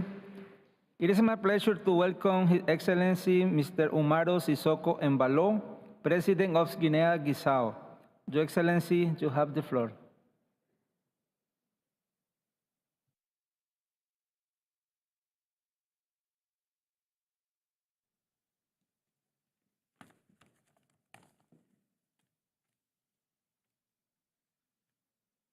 Señor Dr. Sultan Al-Jaber, Presidente de COP. Your Excellency Sultan Ahmed Al-Jaber, President of COP28. Ladies and gentlemen, like many West African countries, Guinea-Bissau is particularly exposed to climate change. Our coastal communities face rising sea levels, and our harvests are impacted by increasingly unpredictable weather patterns, and we face a loss of biodiversity. In view of these threats, not only do we see ourselves as victims of climate change, but also active stakeholders in seeking solutions. We've undertaken significant actions in order to build resilience and our ability to adapt. This includes sustainable management strategies for our natural resources, promoting clean and renewable energy, and adapting vital infrastructure in order to withstand the impact of the climate. Conserving biodiversity is a top priority for us. Our country is blessed with a rich biodiversity in species and ecosystems. They're unique, and we are committed to protecting them for future generations. We believe that biodiversity is inextricably linked to our very resilience as a nation. Our goal is reflected in the fact that we've declared over 26% of our land surface as protected areas. This goes beyond Aichi Target 11 of the United Nations Convention on Biodiversity. Ladies and gentlemen, all of these issues show us that the climate crisis is a global threat, which requires a global response. No country can be left behind. And it's absolutely vital that developed nations meet their financial and technical assistance obligations by helping developing countries to face the challenges posed by climate change. With regard to financial resources, we would like to reiterate the need for new and additional funding for supporting adaptation and mitigation of climate change in developing countries. These resources are vital for developing countries so that we can implement the necessary measures to tackle this crisis. With regard to loss and damage caused by the climate, we call for a more robust and equitable approach. The most vulnerable communities cannot be left to fend for themselves as they tackle the devastating effects of extreme weather events and natural disasters. We would like to strengthen our commitment to the Paris Agreement and build a new climate regime based on justice and equity. Nevertheless, we need to take a meaningful stocktake of our progress up until now. Time's running out, and decisive action is needed to avoid the worst possible consequences of climate change. It's in this spirit that Guinea-Bissau is committed to cooperating with all the countries attending this conference. Together, we can define the path and adopt appropriate measures for a more sustainable, resilient and fairer future for all nations and for future generations, with a view to protecting our planet. Thank you very much. Thank you, Your Excellency. It is my pleasure to welcome His Excellency Mr. Denis Sassou Nguesso, President of Congo. Your Excellency, you have the floor.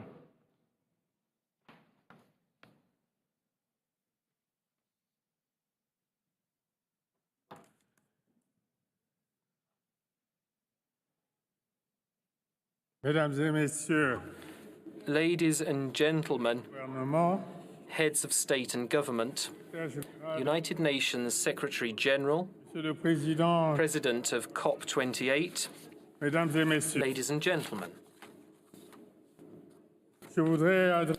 I would like to address my sincere thanks to His Highness Mohammed bin Zayed Al Nahyan, President of the United Arab Emirates, for the warm welcome and hospitality shown to my delegation and to me myself. I wish to take this opportunity to reiterate the Republic of Congo's steadfast commitment and determination to play an active role in the global effort to combat climate change.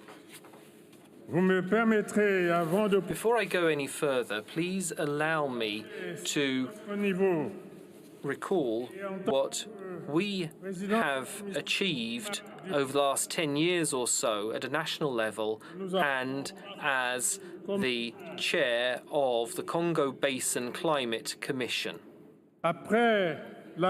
Following the Paris Agreement, the vital role played by the Congo Basin tropical forests in regulating the climate was finally recognized, as it is seen as one of the last true lungs of the planet. Everyone knows what's at stake. And we have also identified the solutions. We're concerned at the need to find sustainable resources to fund forest ecosystem management and for conserving its biodiversity. This is why we launched the idea of establishing a blue fund for the Congo Basin with a view to reconciling the fight against climate change and economic development.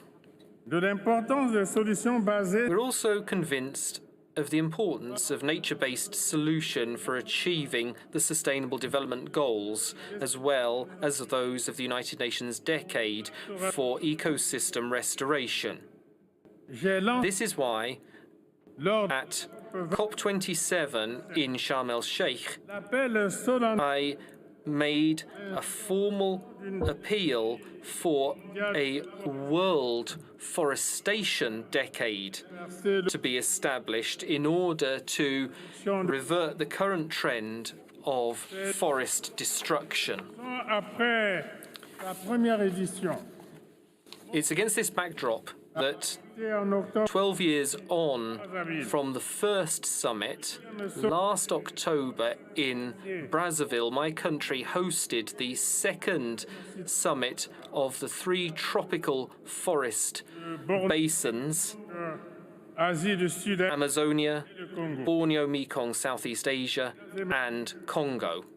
Ladies and gentlemen, we face considerable challenges which grow year after year. Some are of our own making. It is down to us to spare no efforts to conserve the planet's last lungs and these jewels of biodiversity that are our tropical forests.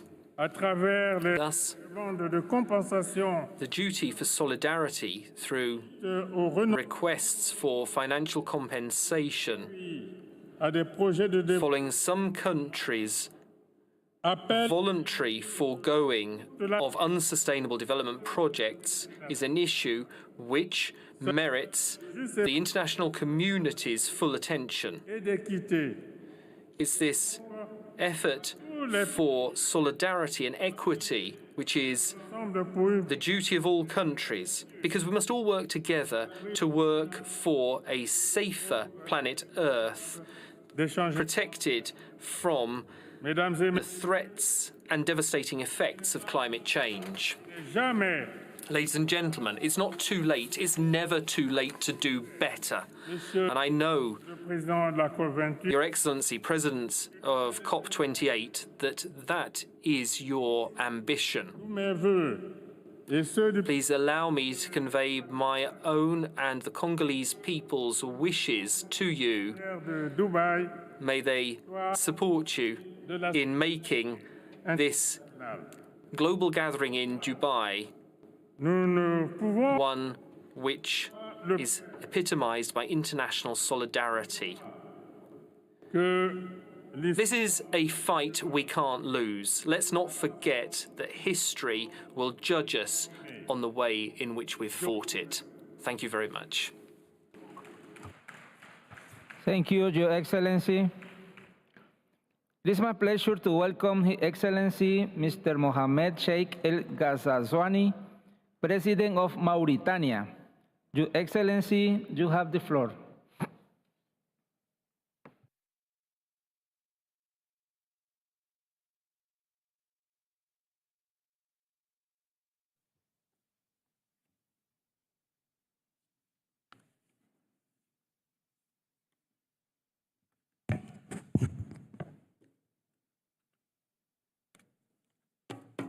أصحاب الجلالة والفخامة والسمو.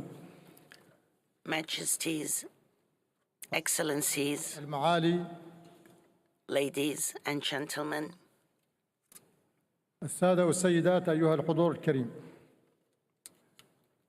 أود ابتداء أن at the outset, I would like to extend my thanks and gratitude to my brother, His Highness Sheikh Mohammed bin Zayed Al Nahyan, President of the UAE, for the kind hospitality. I congratulate him and all Emiratis on the National Day and on the hosting of COP28 of the UNFCCC. فلطالما تبوأت دولة الإمارات العربية. The United Arab Emirates has always had guiding visions and leadership and has pioneered in enhancing sustainability in general and in facing environmental challenges. I also wish to congratulate His Highness Sheikh كما أتقدم بالشكر الجزيل إلى صاحب المعالي Sultan Al-Jaber for his presidency of the COP. I also wish to thank the Secretary General of the UN for all efforts made in the fight against climate change. Ladies and gentlemen, what we see today in environmental changes are very clear. Facing climate change today is a battle for all of us. We either all win or all lose. We all know that the only way to win this war is through concerted effort, through collective work, and that on two tracks.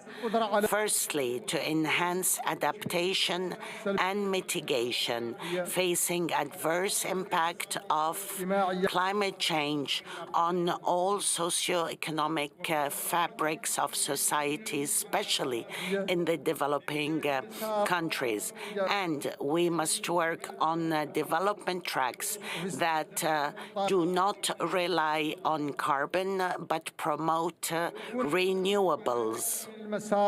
The results on both tracks depend on international cooperation and solidarity.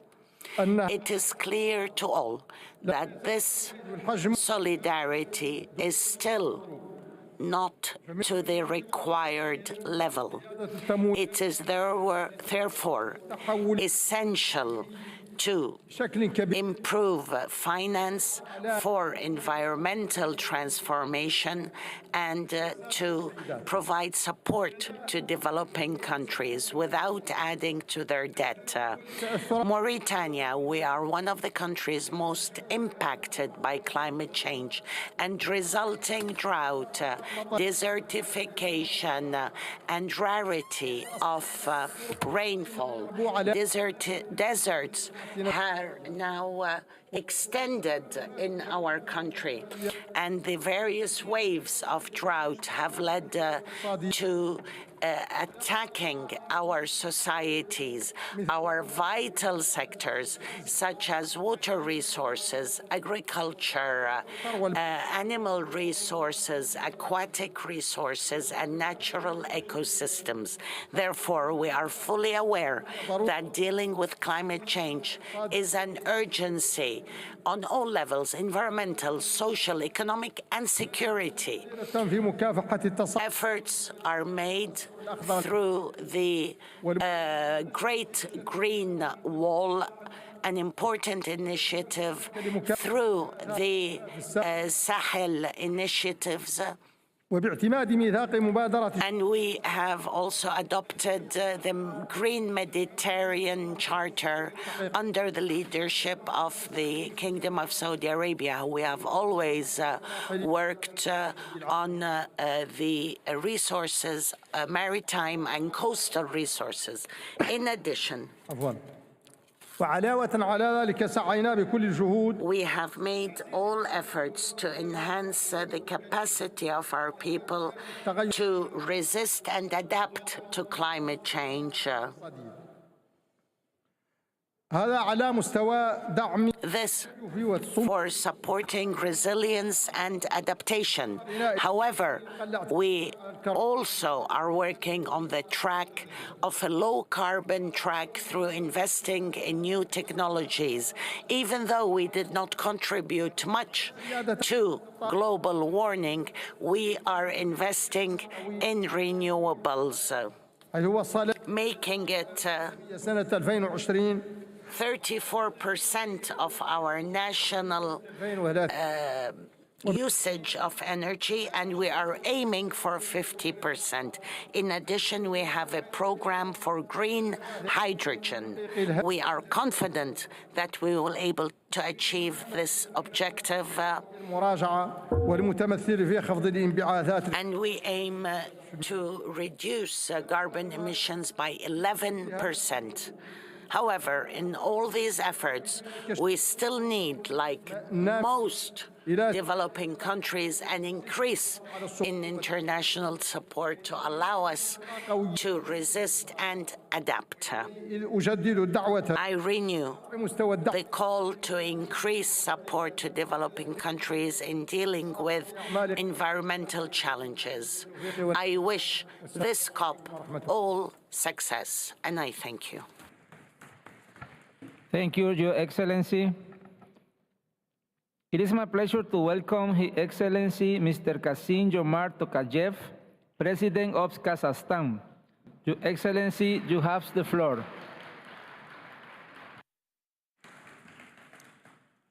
Kazakhstan fully supports the United Nations' urgent call for tangible actions to safeguard our environment for future generations. We were the first country in the region to have ratified the Paris Agreement and adopted a carbon neutrality strategy for 2060.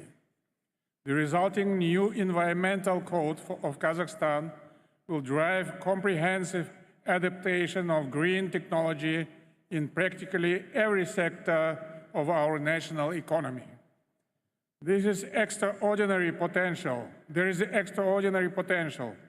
for wind and solar power in my country, as well as for green hydrogen. We will continue to work closely with our partners to unlock it. As the world's leading exporter of uranium, providing 43% of global supply, Kazakhstan plays a crucial role in carbon-free electricity generation on a global scale. Indeed, as the world decarbonizes in the coming decades, critical minerals, including rare earth metals, will become indispensable. Kazakhstan is poised to become a major supplier of these transition minerals. We are also actively supporting private green initiatives. For example, Kazakhstan-based the Plastic Association works on plastic waste-free projects contributing to eco-friendly solutions. Cutting methane emissions is the fastest opportunity we have to immediately slow the rate of global warming.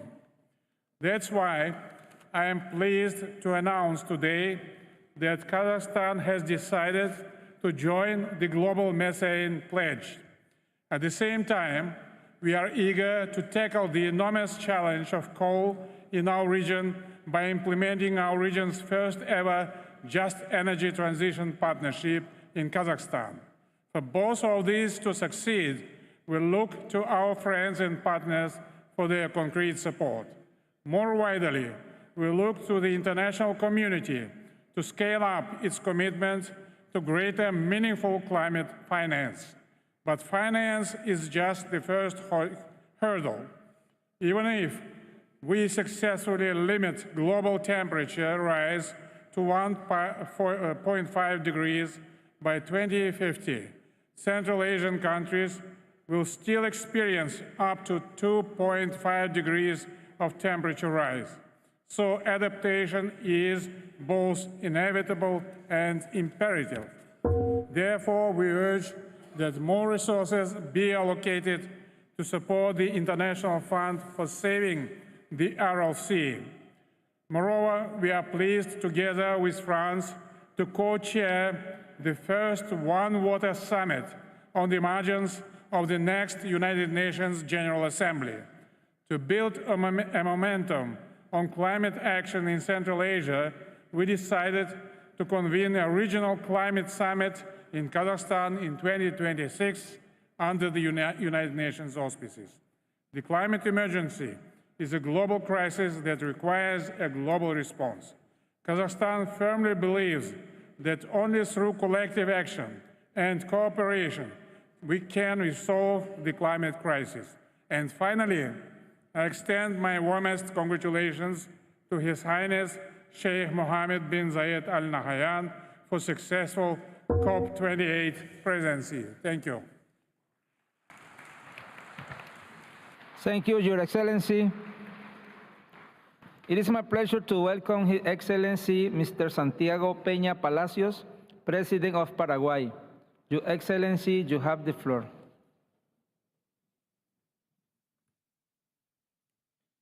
Excellencias. Excellencies, it's an honor for me to take part in COP28. Different cultures and traditions are meeting here to define how we can address a common challenge together, the adverse effects of climate change. This shows that we can hold a dialogue between different traditions. We do hope that Dubai will be a landmark in measures to repair damage to the earth and sea caused by human hands.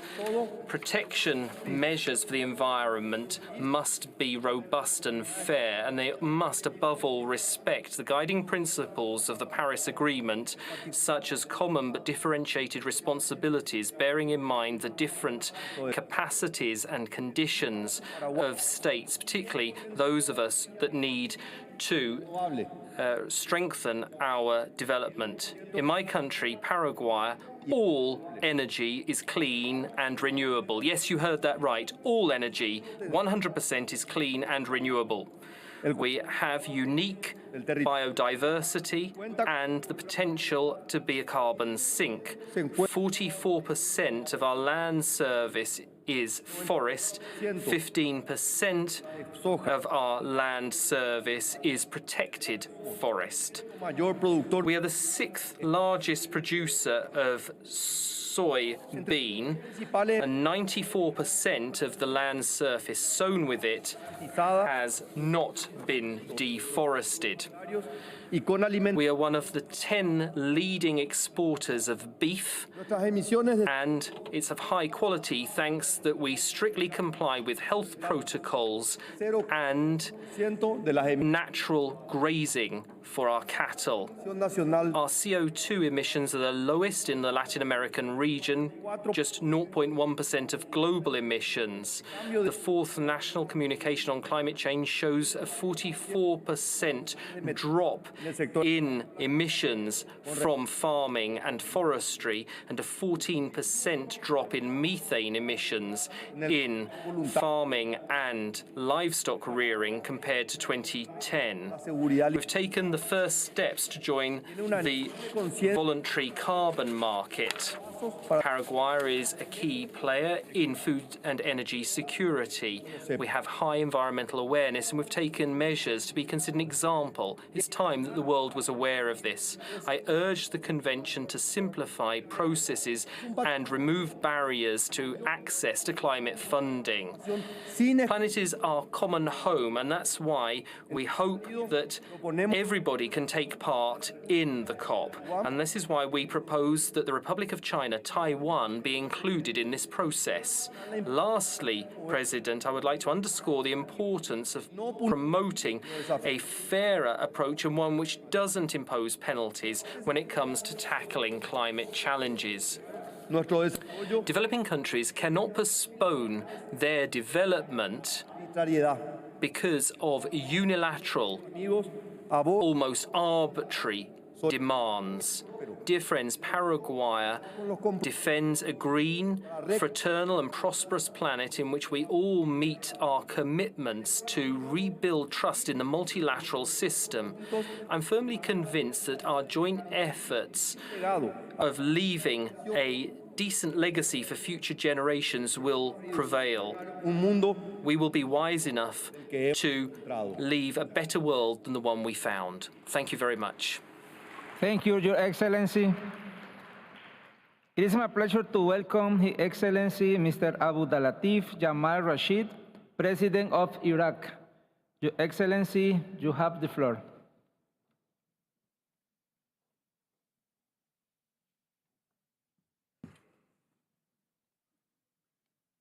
Bismillah ar-Rahman ar-Rahim. In the name of God, the most merciful, the most compassionate, Your Royal Highnesses, Your Excellencies, ladies and gentlemen, peace be upon you. I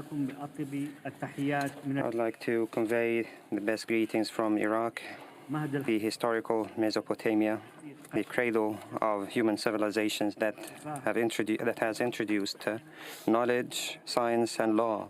Iraq was the first territory in which laws have been enacted based on its natural heritage taken from the rivers of Tigris and Euphrates.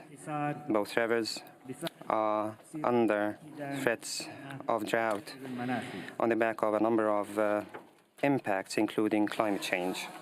Iraq is a low emitter of global greenhouse gases. However, it is one of the most vulnerable countries of the world towards climate change, particularly when it comes to water and agriculture. Iraq faces serious water crises indeed. Because of the reduction of our water resources at source and the impact of climate change and the threats of traditional agriculture techniques, this have become a threat to our civilization, our present and our future. The drought of the marshes in the south of Iraq, which is already under the global heritage list, is the best example. The extreme weather events in Iraq, including the record level temperatures, low precipitations, have led to larger droughts, desertification, land degradation, and sand storms that have led to economic challenges that resulted in a larger level of poverty and internal displacement as well as external migration. The conflict over water is not new. And the status of Iraq as a downstream country is not scarce. Therefore, we would urge you to include the just distribution of water as part of your discussions when it comes to the loss and damages of the downstream countries in order to ensure their water security. I would like here to refer to our predecessors in Mesopotamia who developed solutions for this problem 4,500 years ago by concluding the first agreement for sharing water resources through negotiations. And here we are to negotiate at a global level a number of agreements, including the agreement on the protection of the sustainable use of transboundary water, which should be activated as promptly as possible, despite the fact that Iraq has only joined the UNFCCC in 2009 because of the neglect by the previous regime of environment. We are determined to increase our NDCs so as to increase our resilience towards climate change, mapping up our future plans for adaptation and mitigation and realization of Sustainable Development 2030.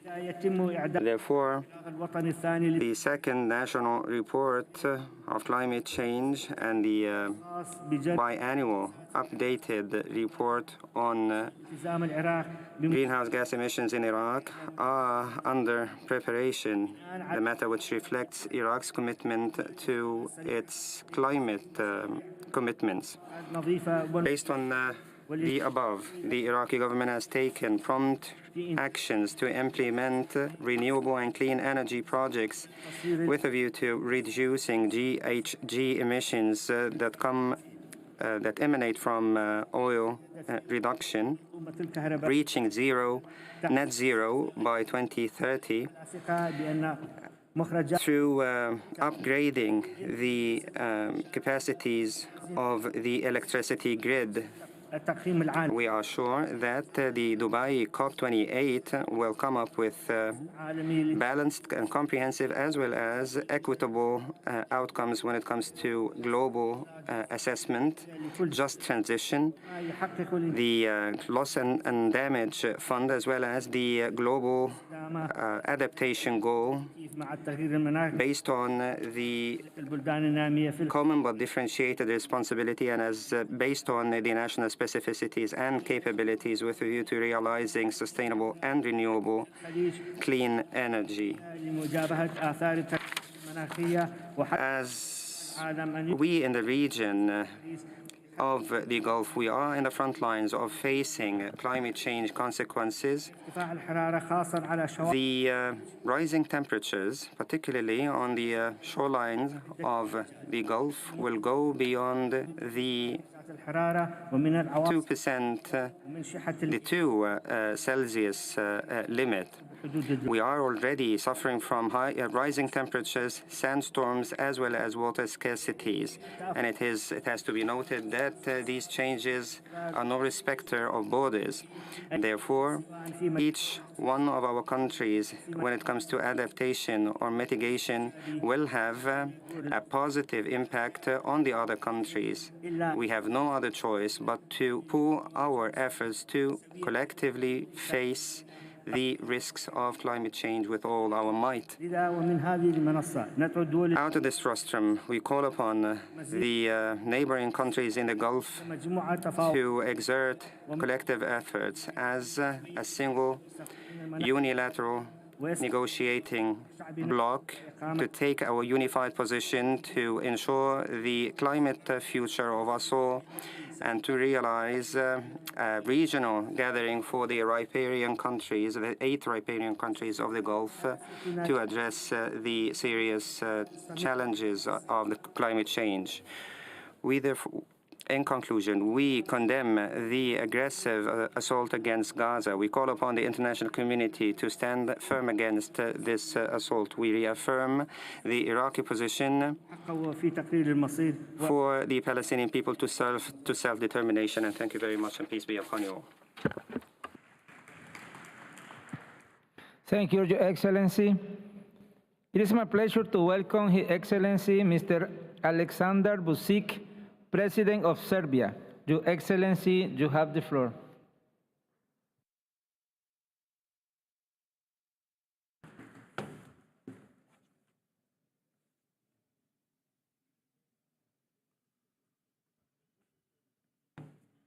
Mr. President, ladies and gentlemen, dear colleagues. First and foremost, allow me to extend a heartfelt congratulations to the United Arab Emirates government for bringing the world together at a critical moment for global transformative climate action, despite the challenges we all face today worldwide. As we once again gather to face the greatest challenge of our time, we are at a critical time in the fight against climate change. Catastrophic global warming and ongoing extreme weather events are casting a dangerous shadow over our collective future. Today I stand before you not only as the representative of the Republic of Serbia, but also as a global citizen advocating for global well-being. Across the border of the Republic of Serbia, the echoes of climate change resonate disturbingly loudly.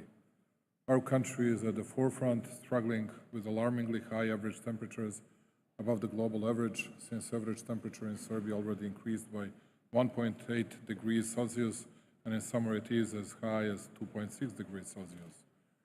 At the same time, climate projections indicate that if we continue business as usual, by the end of the century, we can expect an increase in the average temperature up to 5.8 degrees Celsius, a cataclysm of a kind that threatens our economic and social fabric.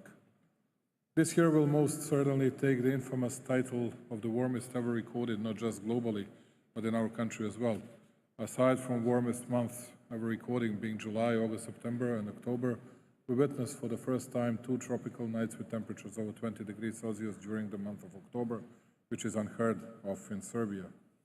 In addition, we are still calculating the damage drought made to our economy last year, while on the other hand, severe storms devastated our cities, causing a vast damage as well. We must stand united against climate change, and we must act now. We will continue to contribute to the global fight against climate change by improving our national system for mitigation and adaptation in line with our national circumstances and with the support of our development partners. In steadfast response to this existential threat, I'm honored to announce the government of the Republic of Serbia's unwavering commitment.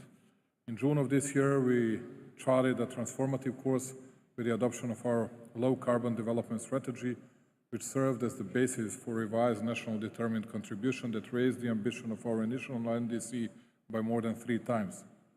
Long-term requirements of the Paris Agreement as well as the EU accession process are the basis for long-term vision of the strategy that by 2050 Serbia will be a low-carbon society with a competitive and resource-efficient economy which provides to citizens new, green jobs and quality life in a climate-resilient society. With this in mind and guided by science, we also developed our climate change adaptation program, which is to be adopted in the forthcoming period. Adaptation program will provide climate risk and vulnerability assessment and propose medium and long-term adaptation policies and measures in the most vulnerable sectors such as agriculture, infrastructure, forestry, and human health. Recognizing that the fight against climate change transcends borders, we issue a solemn call to action for all. While our national progress is unstoppable, it is part of a larger puzzle. The Republic of Serbia is ready to play its role in the global orchestra against climate change. We call upon the international community, especially our developed counterparts, to honor their commitments to financial and technical assistance. Let this be a call for armed cooperation and shared responsibility, a call for the clarity of saying one against the pessimistic scenarios. Although I have to add something, which is my personal opinion. And once again, many thanks to Sheikh Mohammed bin Zayed Al Nahyan, the President of the United Arab Emirates, for his great hospitality. Just would like to say that we all gathered here because of a terribly difficult problem that we are facing with, which is climate change. But how are we going to resolve this issue if we are not able to resolve all the geopolitical problems we are facing with today? There are many wars throughout the world that we haven't been able to stop in the recent period. And moreover, I'm afraid that we won't be able to do so. If we were not capable of delivering results in this, how we can be so sure, how we can be so certain that we'll deliver the very best results, the very proper results on climate change issues as well. And just to add to that, I believe that bringing us all back to the real principles of the Organization of the United Nations that we established after the Second World War, because we have to act in accordance, in adherence with rules, regulations that were accepted by most of the members of the international community, by most or by all the states of international community. It has to happen, otherwise we'll always face arbitration, different approaches, and we'll never deliver better results even on this. You cannot have different approaches towards territorial integrities of some countries, and we as Serbia know this better than anyone else dare to say. And on the other hand, I heard today a phrase, as we come together, as we come together, as we come together. Let us find a common denominator which will find a way, find a path to resolve firstly the biggest geopolitical issues, and then to tackle in a very proper way an issue of climate changes, which is becoming one of the most important. Thank you once again. Thank you, Your Excellency. It is my pleasure to welcome His Excellency Mr. Wawel John Charles Rankalawan, President of Seychelles. Your Excellency, you have the floor.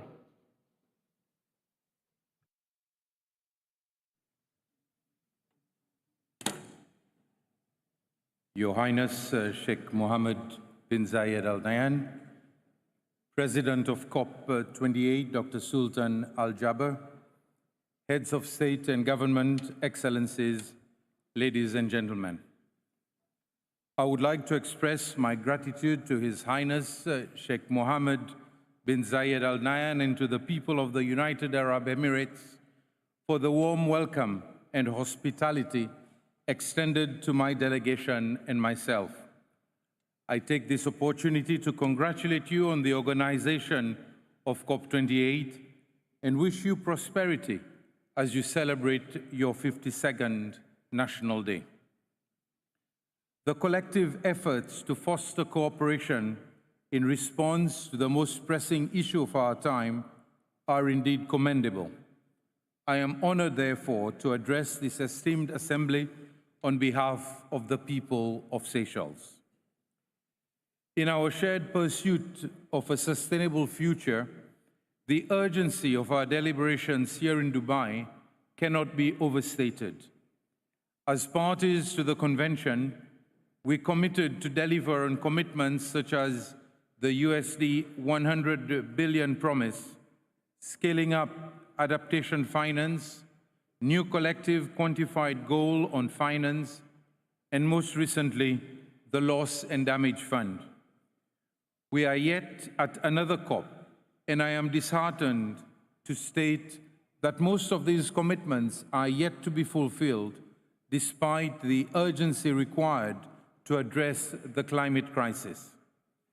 As leaders, I call for your unwavering shift in political will that will translate into concrete actions so as to confine global temperature rise within the critical threshold of 1.5 degrees Celsius. Excellencies, ladies and gentlemen, small island developing states are on the front line of climate change, facing rising sea levels, coastal erosion, increased frequency of extreme weather events, and the loss of vital ecosystems. Whether we are high income, low income, or among the least developed countries, our specificities are the same, and what the industrialized nations emit have a direct impact on our coastlines and livelihoods. We are simply islands floating in the ocean, and therefore we must be treated as a unique and separate category when it comes to assisting us. I call on SEEDS to unite and support each other. As I speak, my country is experiencing devastating impacts of climate change, specifically damage to the coastline and critical coastal infrastructure caused by higher tides, frequent storm surges, and heavy rainfall. Coupled with other impacts, these are endangering the livelihoods of my people and our islands. A recent comprehensive survey only on the main populated granitic islands of the Seychelles, conducted by our technical teams, estimated that we need over 50 million USD for road infrastructure works and other measures to mitigate coastal erosion. Our updated NDC highlighted a further 600 million USD will be required over the next 10 years for both mitigation and adaptation sector, translating to 5% of GDP annually or 10% of the annual budget. If we are to add the disaster happening to our Coralline Islands, that figure could be doubled, let alone tripled. Like many SEEDS, 90% of the country's infrastructure and human activities occur along its low-lying coastal areas and are thus vulnerable to the impacts of climate change. The current trajectory means Seychelles' economy stands to be severely undermined, whereby forcing us to divert much-needed finance to environment protection instead of investing in education, health, sports, agriculture, food security, modernization, and giving our people a better standard of living. Ladies and gentlemen, we made history last year by establishing the Loss and Damage Fund, and this year we made history again by operationalizing the Loss and Damage Fund on the first day of this COP, with UAE and Germany pledging $100 million each. It is absolutely vital that this fund is equitable and genuinely helpful to countries that are experiencing climate-related disasters. It should be inclusive enough without limiting access to finance, especially for high-income SEEDS like Seychelles. We need less complicated and complex financial mechanisms that will allow us SEEDS to easily access those financial opportunities. Again, my call is to consider our special circumstances as islands in the middle of oceans. Seychelles, for example, is known to be outside the cyclone belt, and we are considered high income. But when a cyclone hits neighboring Madagascar or Mauritius, the effects of adverse weather conditions affect all our islands, including our capital.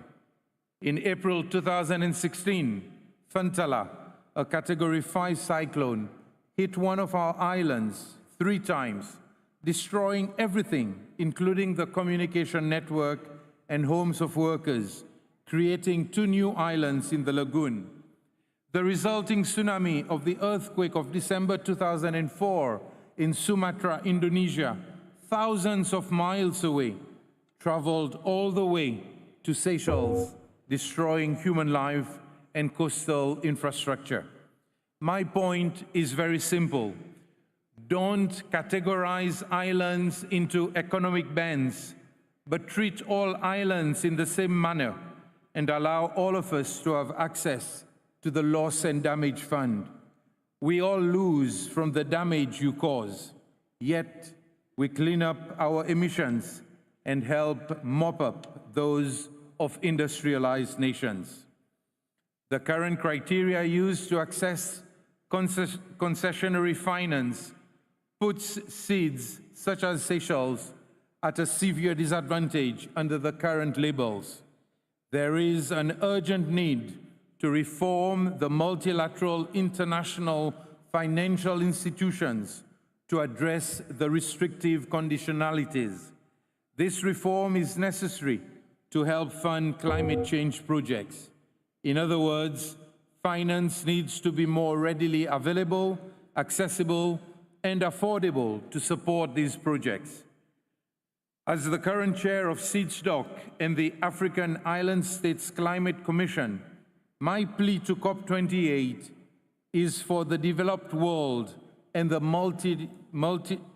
multilateral international financial institutions to have a fresh look at the seeds, which in fact are large oceanic states, and to take into account our respective particularities.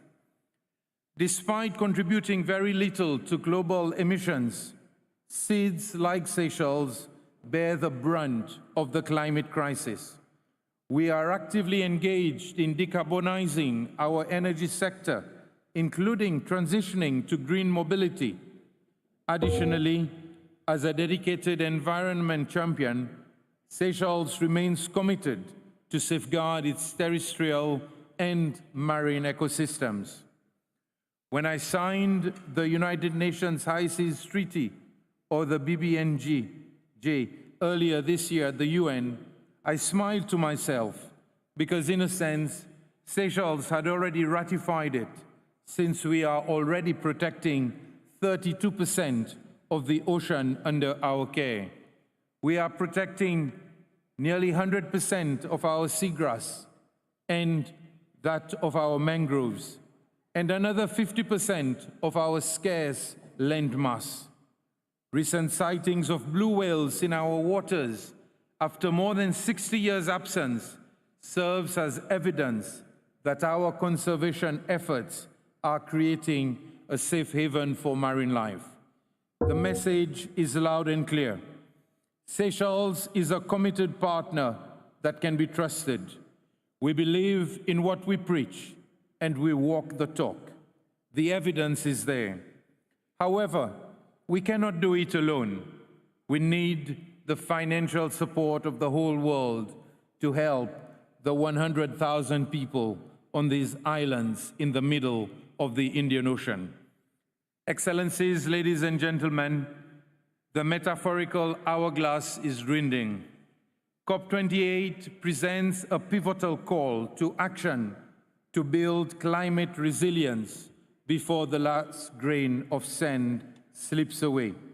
In unity and determination, let us seize this moment to reverse our course and forge a sustainable and resilient future for generations to come. Let's not leave anyone behind. I thank you. Thank you, Your Excellency. May I remind the speaker to maintain 3 minutes speaking time limit? Thank you. It is my pleasure to welcome His Excellency Mr. Recep Tayyip Erdogan, President of Turkey. Your Excellency, you have the floor.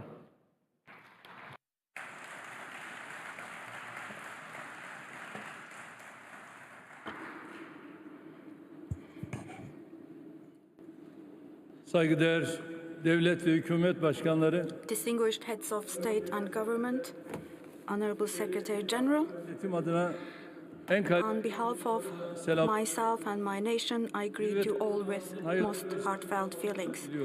I wish the World Climate Action Summit to be beneficial to all humanity. makamlarına I would like to thank the Emirates authorities for their warm hospitality. dünyamız koronavirüs salgını Our world is now confronted with the tragic consequences of the massacres in Gaza following the COVID-19 pandemic and the Ukraine-Russia war. Türkiye tüm bu krizlerde Turkey has stood by peace during all these crises çözüm için and works towards finding solutions on the basis of justice and equity.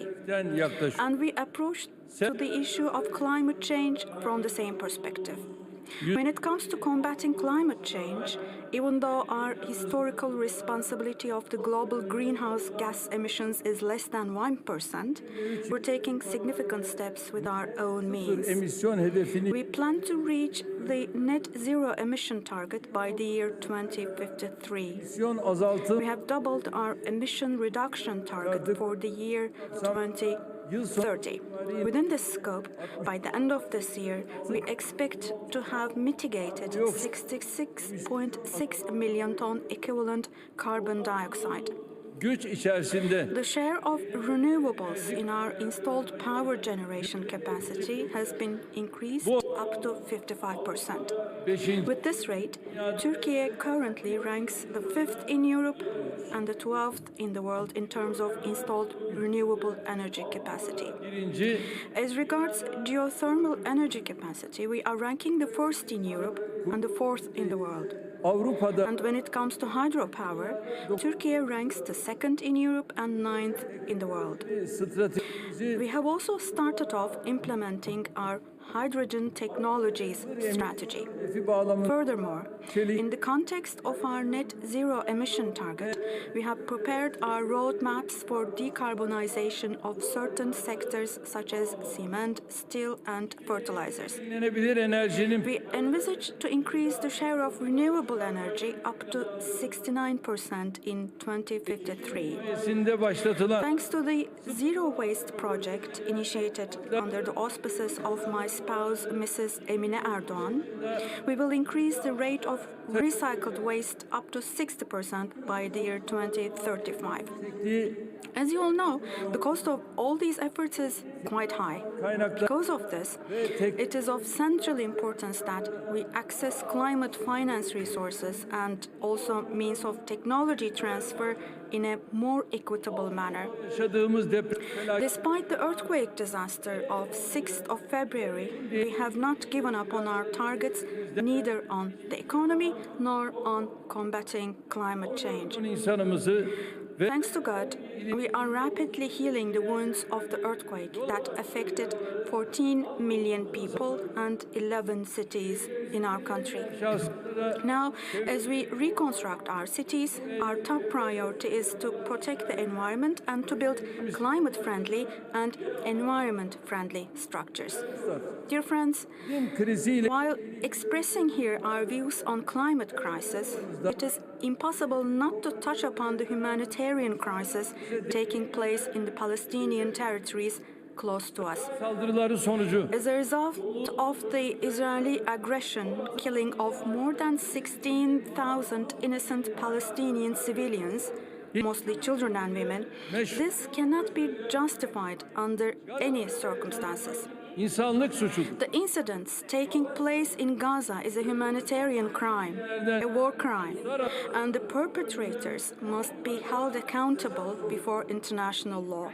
With the recent developments, once again, we realize the importance of establishing an independent, sovereign state of Palestine, having territorial integrity based on the 1967 borders and with East Jerusalem as its capital. We stand ready as Turkey to take any responsibility in this process. I would like to emphasize once again our two mottos. The world is bigger than 5, and a more just world is possible. Before concluding my remarks with these thoughts, I would like to thank particularly my distinguished brothers, His Highness Sheikh Mohammed bin Zayed Al Nahyan, the President of UAE, and His Highness Sheikh Mohammed bin Rashid Al Maktoum, the Vice President of UAE and the ruler of Dubai, and I also thank everyone contributing to the organizing of the summit. In January, we will organize the 60th session of the IPCC, the Intergovernmental Panel on Climate Change in Istanbul. Moreover, we have declared our candidacy to host COP31, the 31st conference of the parties to the UN Framework Agreement on Climate Change, to be held in 2026. My distinguished friends, I have no doubt that you will provide the necessary support to us for this candidacy. I finally salute you all with respect and best of my feelings. Take care. Thank you, Your Excellency.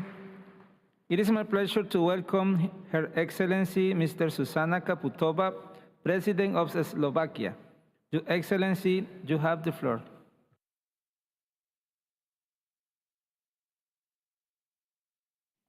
Mr. President, Excellencies, ladies and gentlemen, the findings of the global stocktake are clear. Humanity is marching towards the precipice.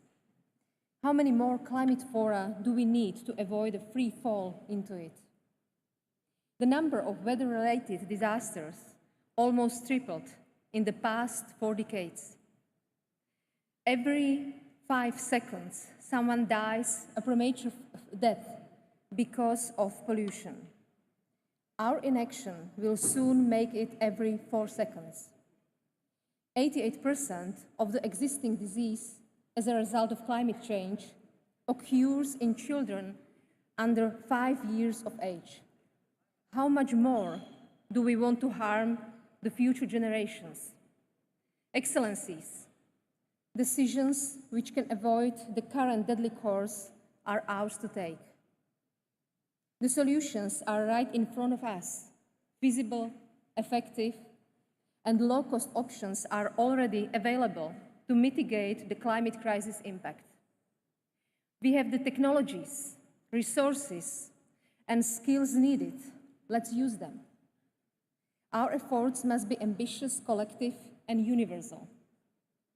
The science is clear. Our emissions must peak before 2025. Slovakia will do its fair share. Our emissions have peaked already. By 2030, they will be 55% less than in 1990. In the next 7 years, we will invest 5% of our GDP from public sources to decarbonize our economy and society. At the end of this year, Slovakia is stopping the use of coal as a source of electricity. In 3 years, we will phase it out from heat generation.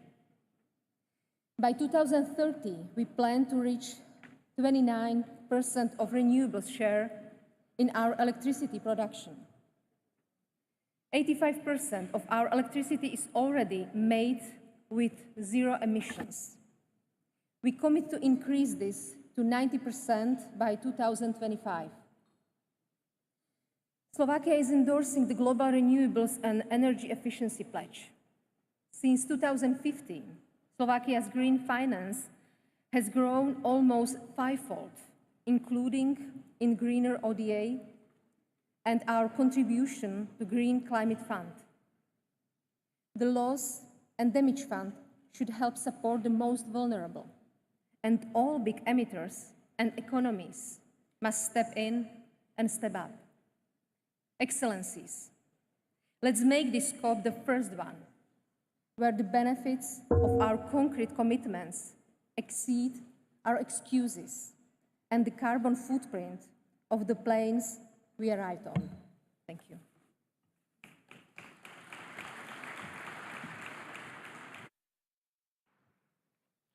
I thank you, Your Excellency, for your statement. It is now my pleasure to welcome His Excellency Mr. Felipe Jacinto Nyusi, President of Mozambique.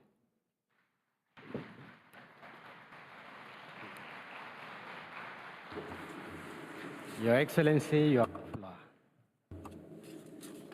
Mr. President, Your Excellencies, ladies and gentlemen, it is with a great honor and pleasure that on behalf of the people and government of Mozambique, I take the floor at this opening session of COP28, intended to review, to take stock of what we have done over the last year so that together we can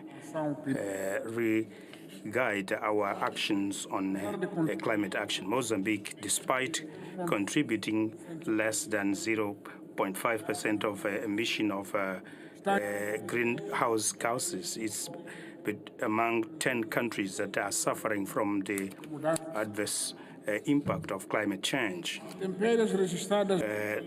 The bad weather registered from January to March, including Cyclone Fred, the most lasting one, caused more than 306 people and affected more than 1.3 million people, and that it has destroyed a number of economic and social and productive infrastructures.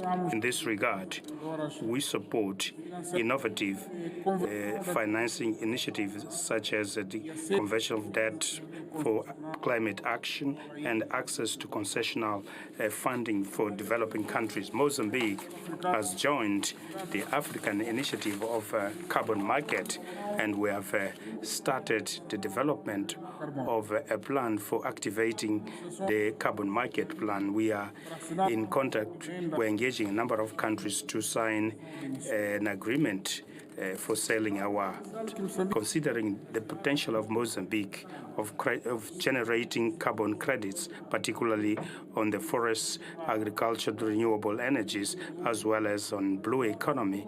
We have adopted a national regulation for projects of RED+, and in 2018 we're the first country to receive benefits with a certification of 1.9 million carbon credits in terms of use of renewable energy for power generation. In Mozambique, about 70% of energy that is generated is from hydro sources, and 14% from natural gas and 16% from other sources, mainly solar power. Since this is the first COP after the Paris Agreement to take stock of the situation in terms of mitigation of climate change, we take this opportunity to urge parties to honor the commitments taken and support those countries that contribute less for greenhouse gases but do not have enough domestic resources to fund climate action.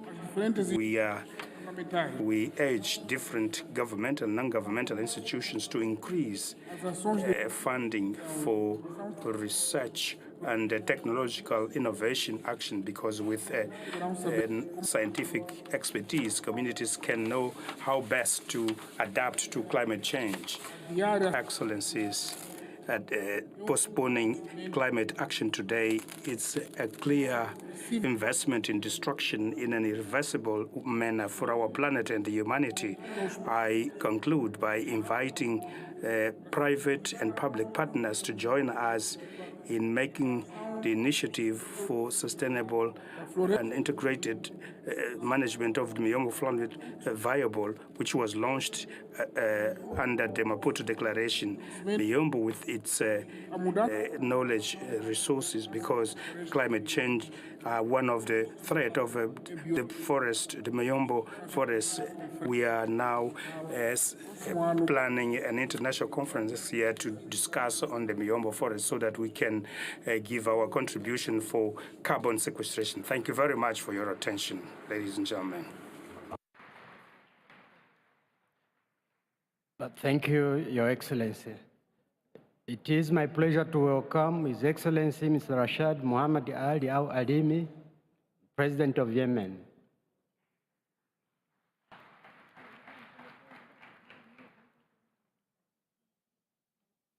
Your Excellency, you have the floor.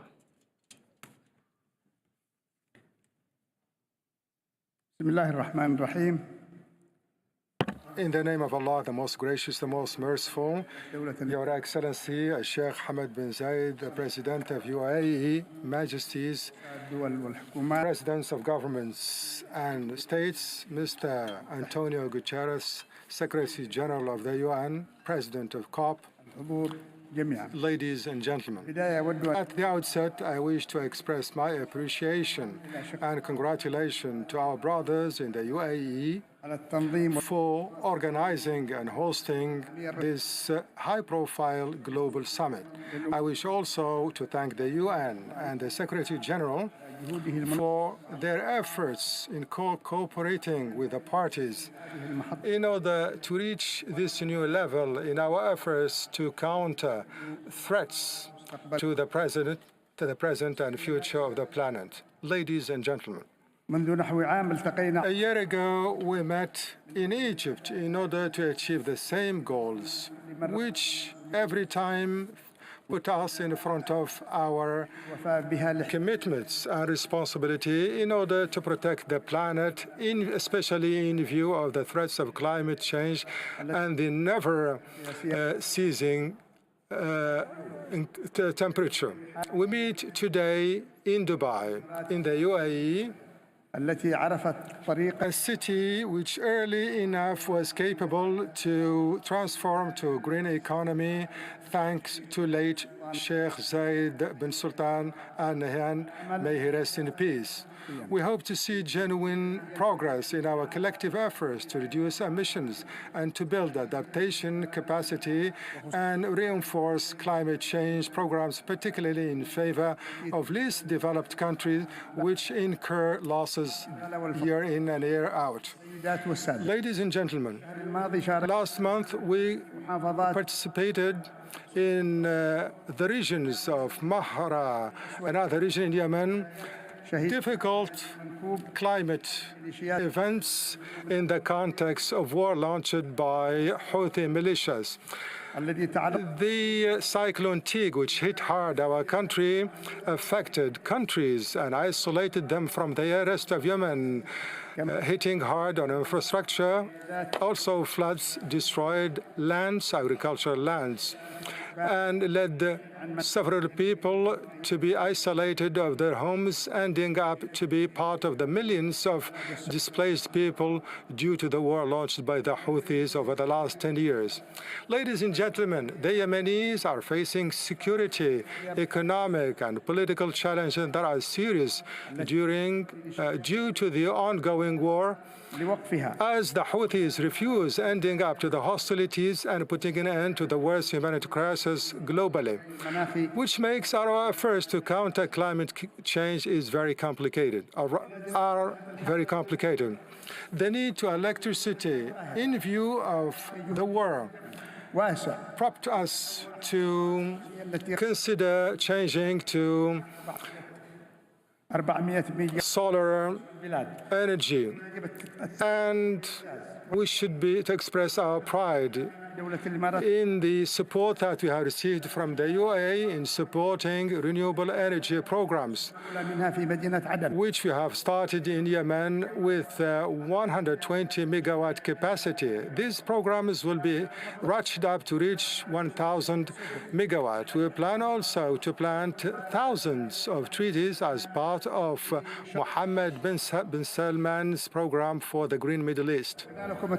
I wish you success, all of you, in your endeavors to reach and realize our common goals, and thank you very much. I thank you, Your Excellency, for your statement. It is my pleasure to welcome His Excellency Dr. Hage Geoffrey Geingob, President of Namibia.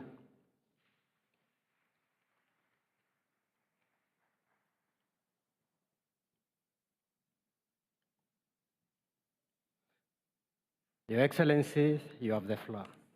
Thank you. Your Excellency, President, United Arab Emirates, allow me to extend sincere gratitude to His Highness, President Naham, and the people of the UAE for graciously hosting the 28th United Nations Conference of Parties. I wish to commend the visionary efforts of the UAE government in championing sustainable development and environmental protection. The sixth report of the Intergovernmental Panel on Climate Changes identifies Namibia as one of the most vulnerable nations in sub-Saharan Africa, with rising temperatures, increased evaporation, and rainfall variability posing significant challenges. Therefore, for the drought-prone country like Namibia, climate change stands as a formidable obstacle to achieving the Sustainable Development Goals. The estimated cost for implementing our nationally determined contributions is $15 billion by 2030, with 90% of it contingent on financial support from the multilateral financing windows under UNFCCC. Namibia has established a world-class blended finance infrastructure fund that is ready to receive climate financing today to facilitate necessary action we need. Our national adaptation plan is enhanced by the announcement Namibia made 3 years ago during the 75th General Assembly, boldly signaling our intention to leverage innovative financial tools to mobilize sustainable climate financing to combat climate change. 1 year later, in Glasgow, Scotland, on the margins of COP26, we announced the development of large-scale green hydrogen projects that will provide the world with the clean molecules needed to decarbonize hard-to-abate sectors. Today, as part of our efforts to build green industrial clusters in Namibia, we are developing more than 9 hydrogen projects. To do so successfully, we must deploy more than $20 billion to give future generations a fighting chance against a warming climate. Ladies and gentlemen, as we enter the inauguration global stock take, Namibia emphasizes that the process should help us to identify gaps in financial support needed, the support that was provided so far since the adoption of the Paris Conference in 2015 to date. Finally, COP28 provides a platform for nations to strengthen partnerships, share knowledge, and collectively tackle the global challenges posed by climate change. Solidarity, equity, and cooperation are essential if we are serious about fixing climate finance and placing livelihood at the heart of climate action. Let us seize this moment at COP28 to avert a climate catastrophe. Let us seize this moment by taking bold decisions that will protect our planet for generations to come. No more conferences, but only implementation. I thank you.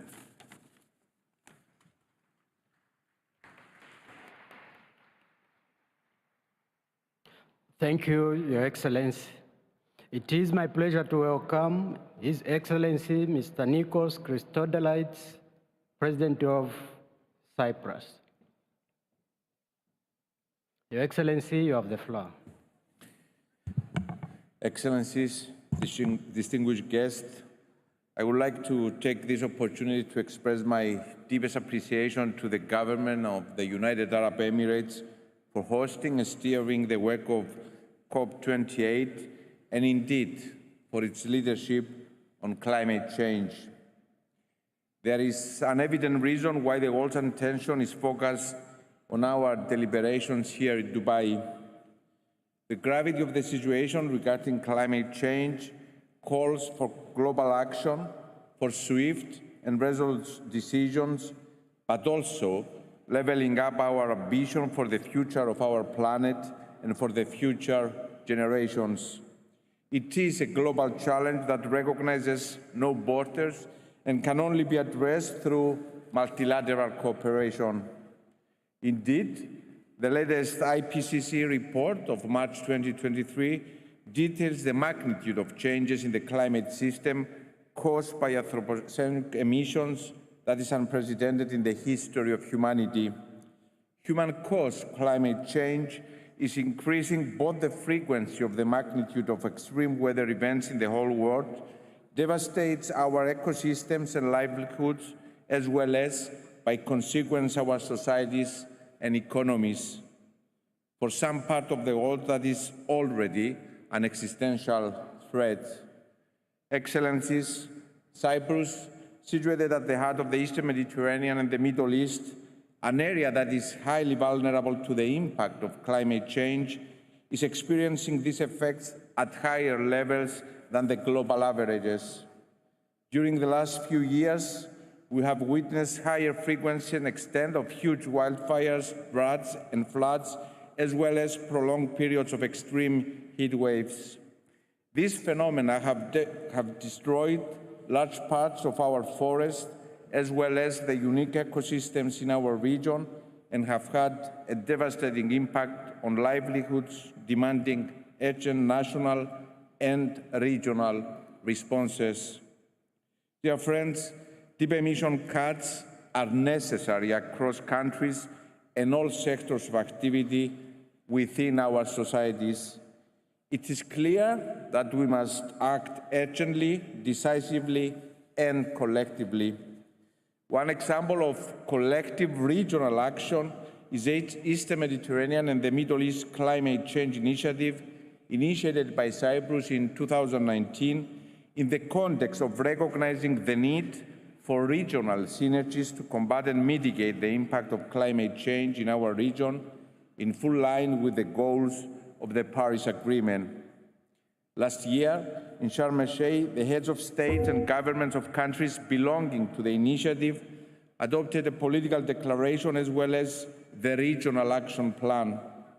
Currently, we are in the process of moving forward with its implementation. We initiated a dialogue and stock-taking with the countries that are part of this initiative to jointly undertake and move forward specific projects and actions to promote climate change mitigation and adaptation. Furthermore, firmly believing in the necessity for regional and transnational cooperation, the Republic of Cyprus will host in 2024 the first Commonwealth ministerial meeting on the sustainable use of the ocean. The meeting is to establish the principles, priorities, and actions that will govern the future Commonwealth Ocean Declaration. Your Excellencies, global ambition must also substantially increase in line with the Paris Agreement to keep the 1.5 degrees Celsius objective within reach. With this in mind, we need to successfully conclude the first global stocktake with a determined and forward-looking outcome, crystallizing pathways and opportunities for a climate-resilient and sustainable development. Ladies and gentlemen, in closing, I would like to acknowledge the importance of youth, of the generations that will come after us. These voices are speaking up loud and clear and expect us to deliver to them a future of hope. Let us heed that call, let us walk the path to climate neutrality, and let us come together to build resilient, sustainable, and green businesses, communities, and countries of the future. Thank you very much.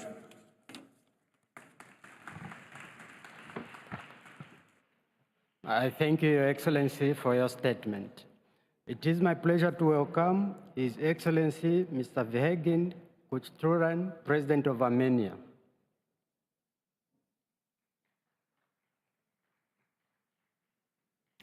Your Excellency, you have the floor.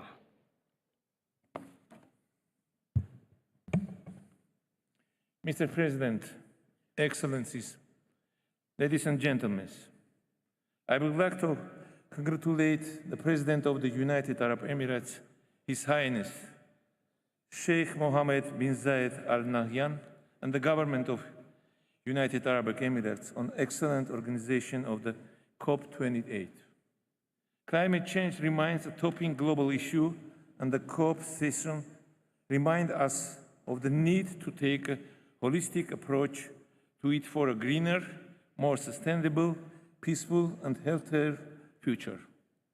In 2015, we made a historical step by adopting the Paris Agreement. However, as the latest report of the International Panel on Climate Change highlights, we are way off track from pathways for keeping its goals.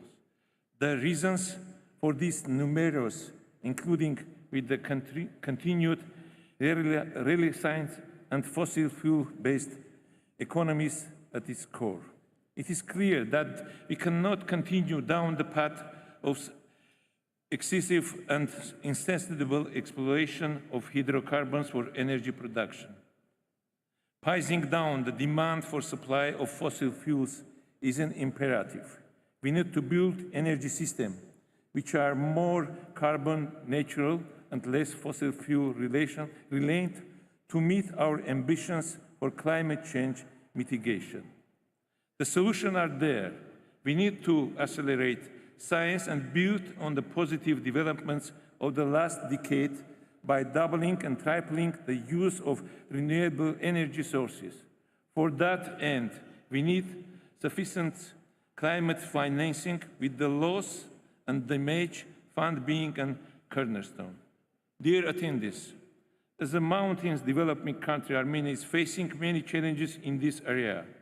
World Bank projections for Armenia indicate warming at levels significantly above the global average of up to 4.7 degrees by the 2090s.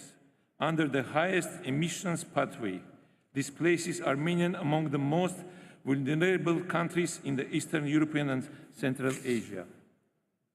Mr. President, despite the serious humanitarian challenges and external security threats, Armenia takes proactive measures to fulfill our Paris Agreement promises, employing both conventional and innovative solutions that involve all segments of the society. In 2021, Armenia declared its post-2020 climate actions, an NDC with a 14% greenhouse reduction target by 2030. Recently, we developed long-term low-emission development strategies to guide us toward carbon neutrality. Our climate ambitions are largely increased in the carbon-neutral energy transition. By 2030, we aim for a 15% of share of solar energy in our total energy production. Armenia firmly believes that the attainment of our climate commitments can be achieved with long-term and sustainable use of nuclear power as a carbon-neutral source of energy, and we appreciate of efforts of the International Atomic Energy Agency in this regard. Armenia is determined to achieving its ambition targets and securing a clean and sustainable future for the next generation. We stand ready to further contribute to global effort to this end. Thank you.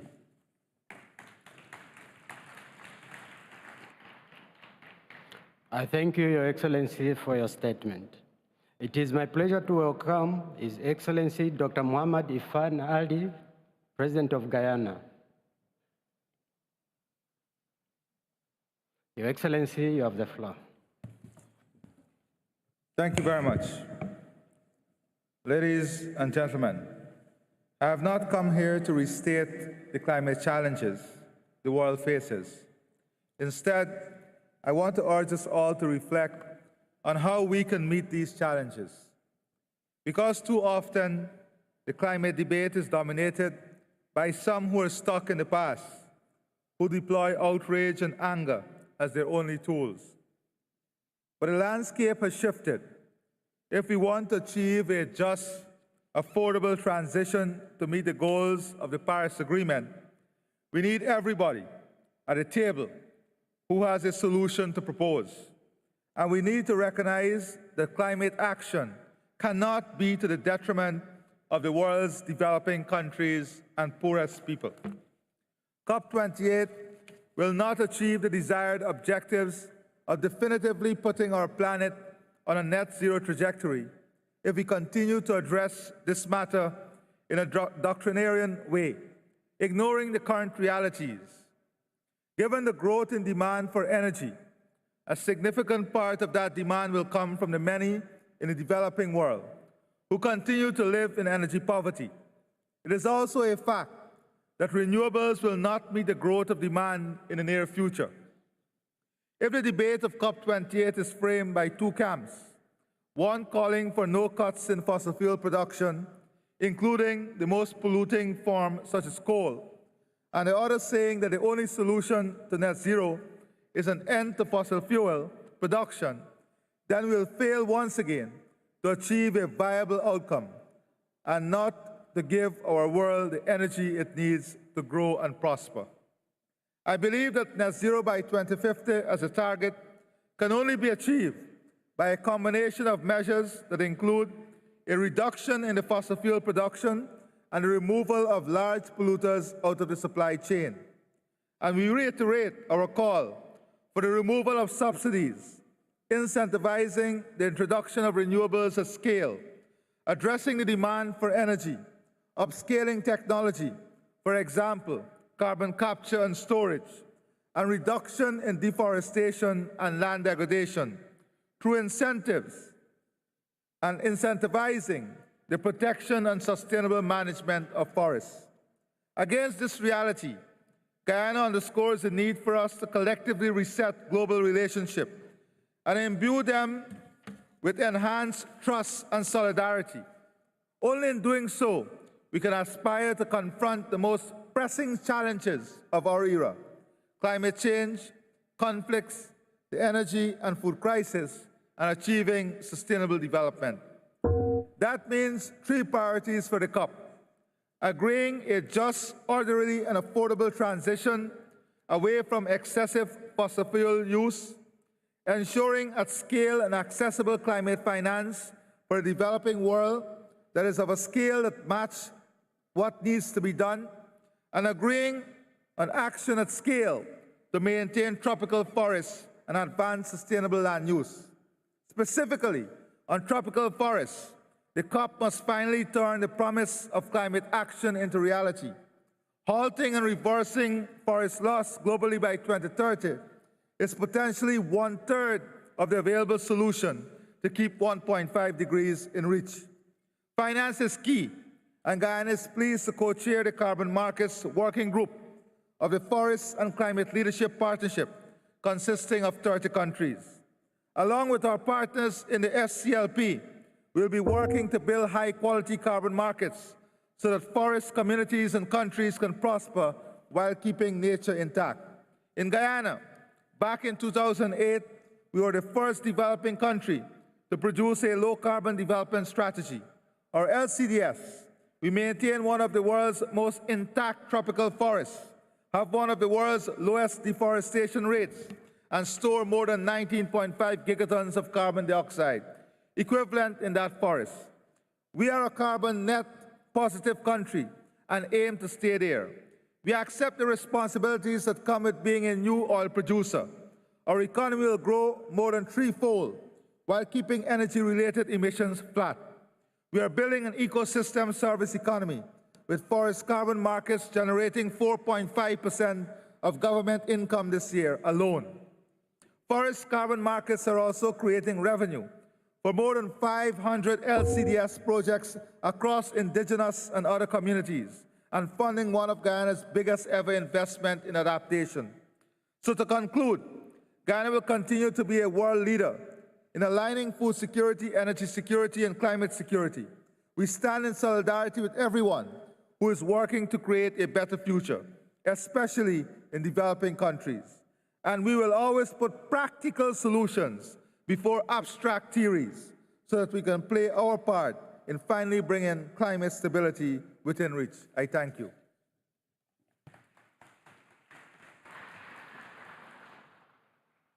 I thank you, Your Excellency, for your statement. It is my pleasure to welcome His Excellency Mr. Emmanuel Macron, President of France.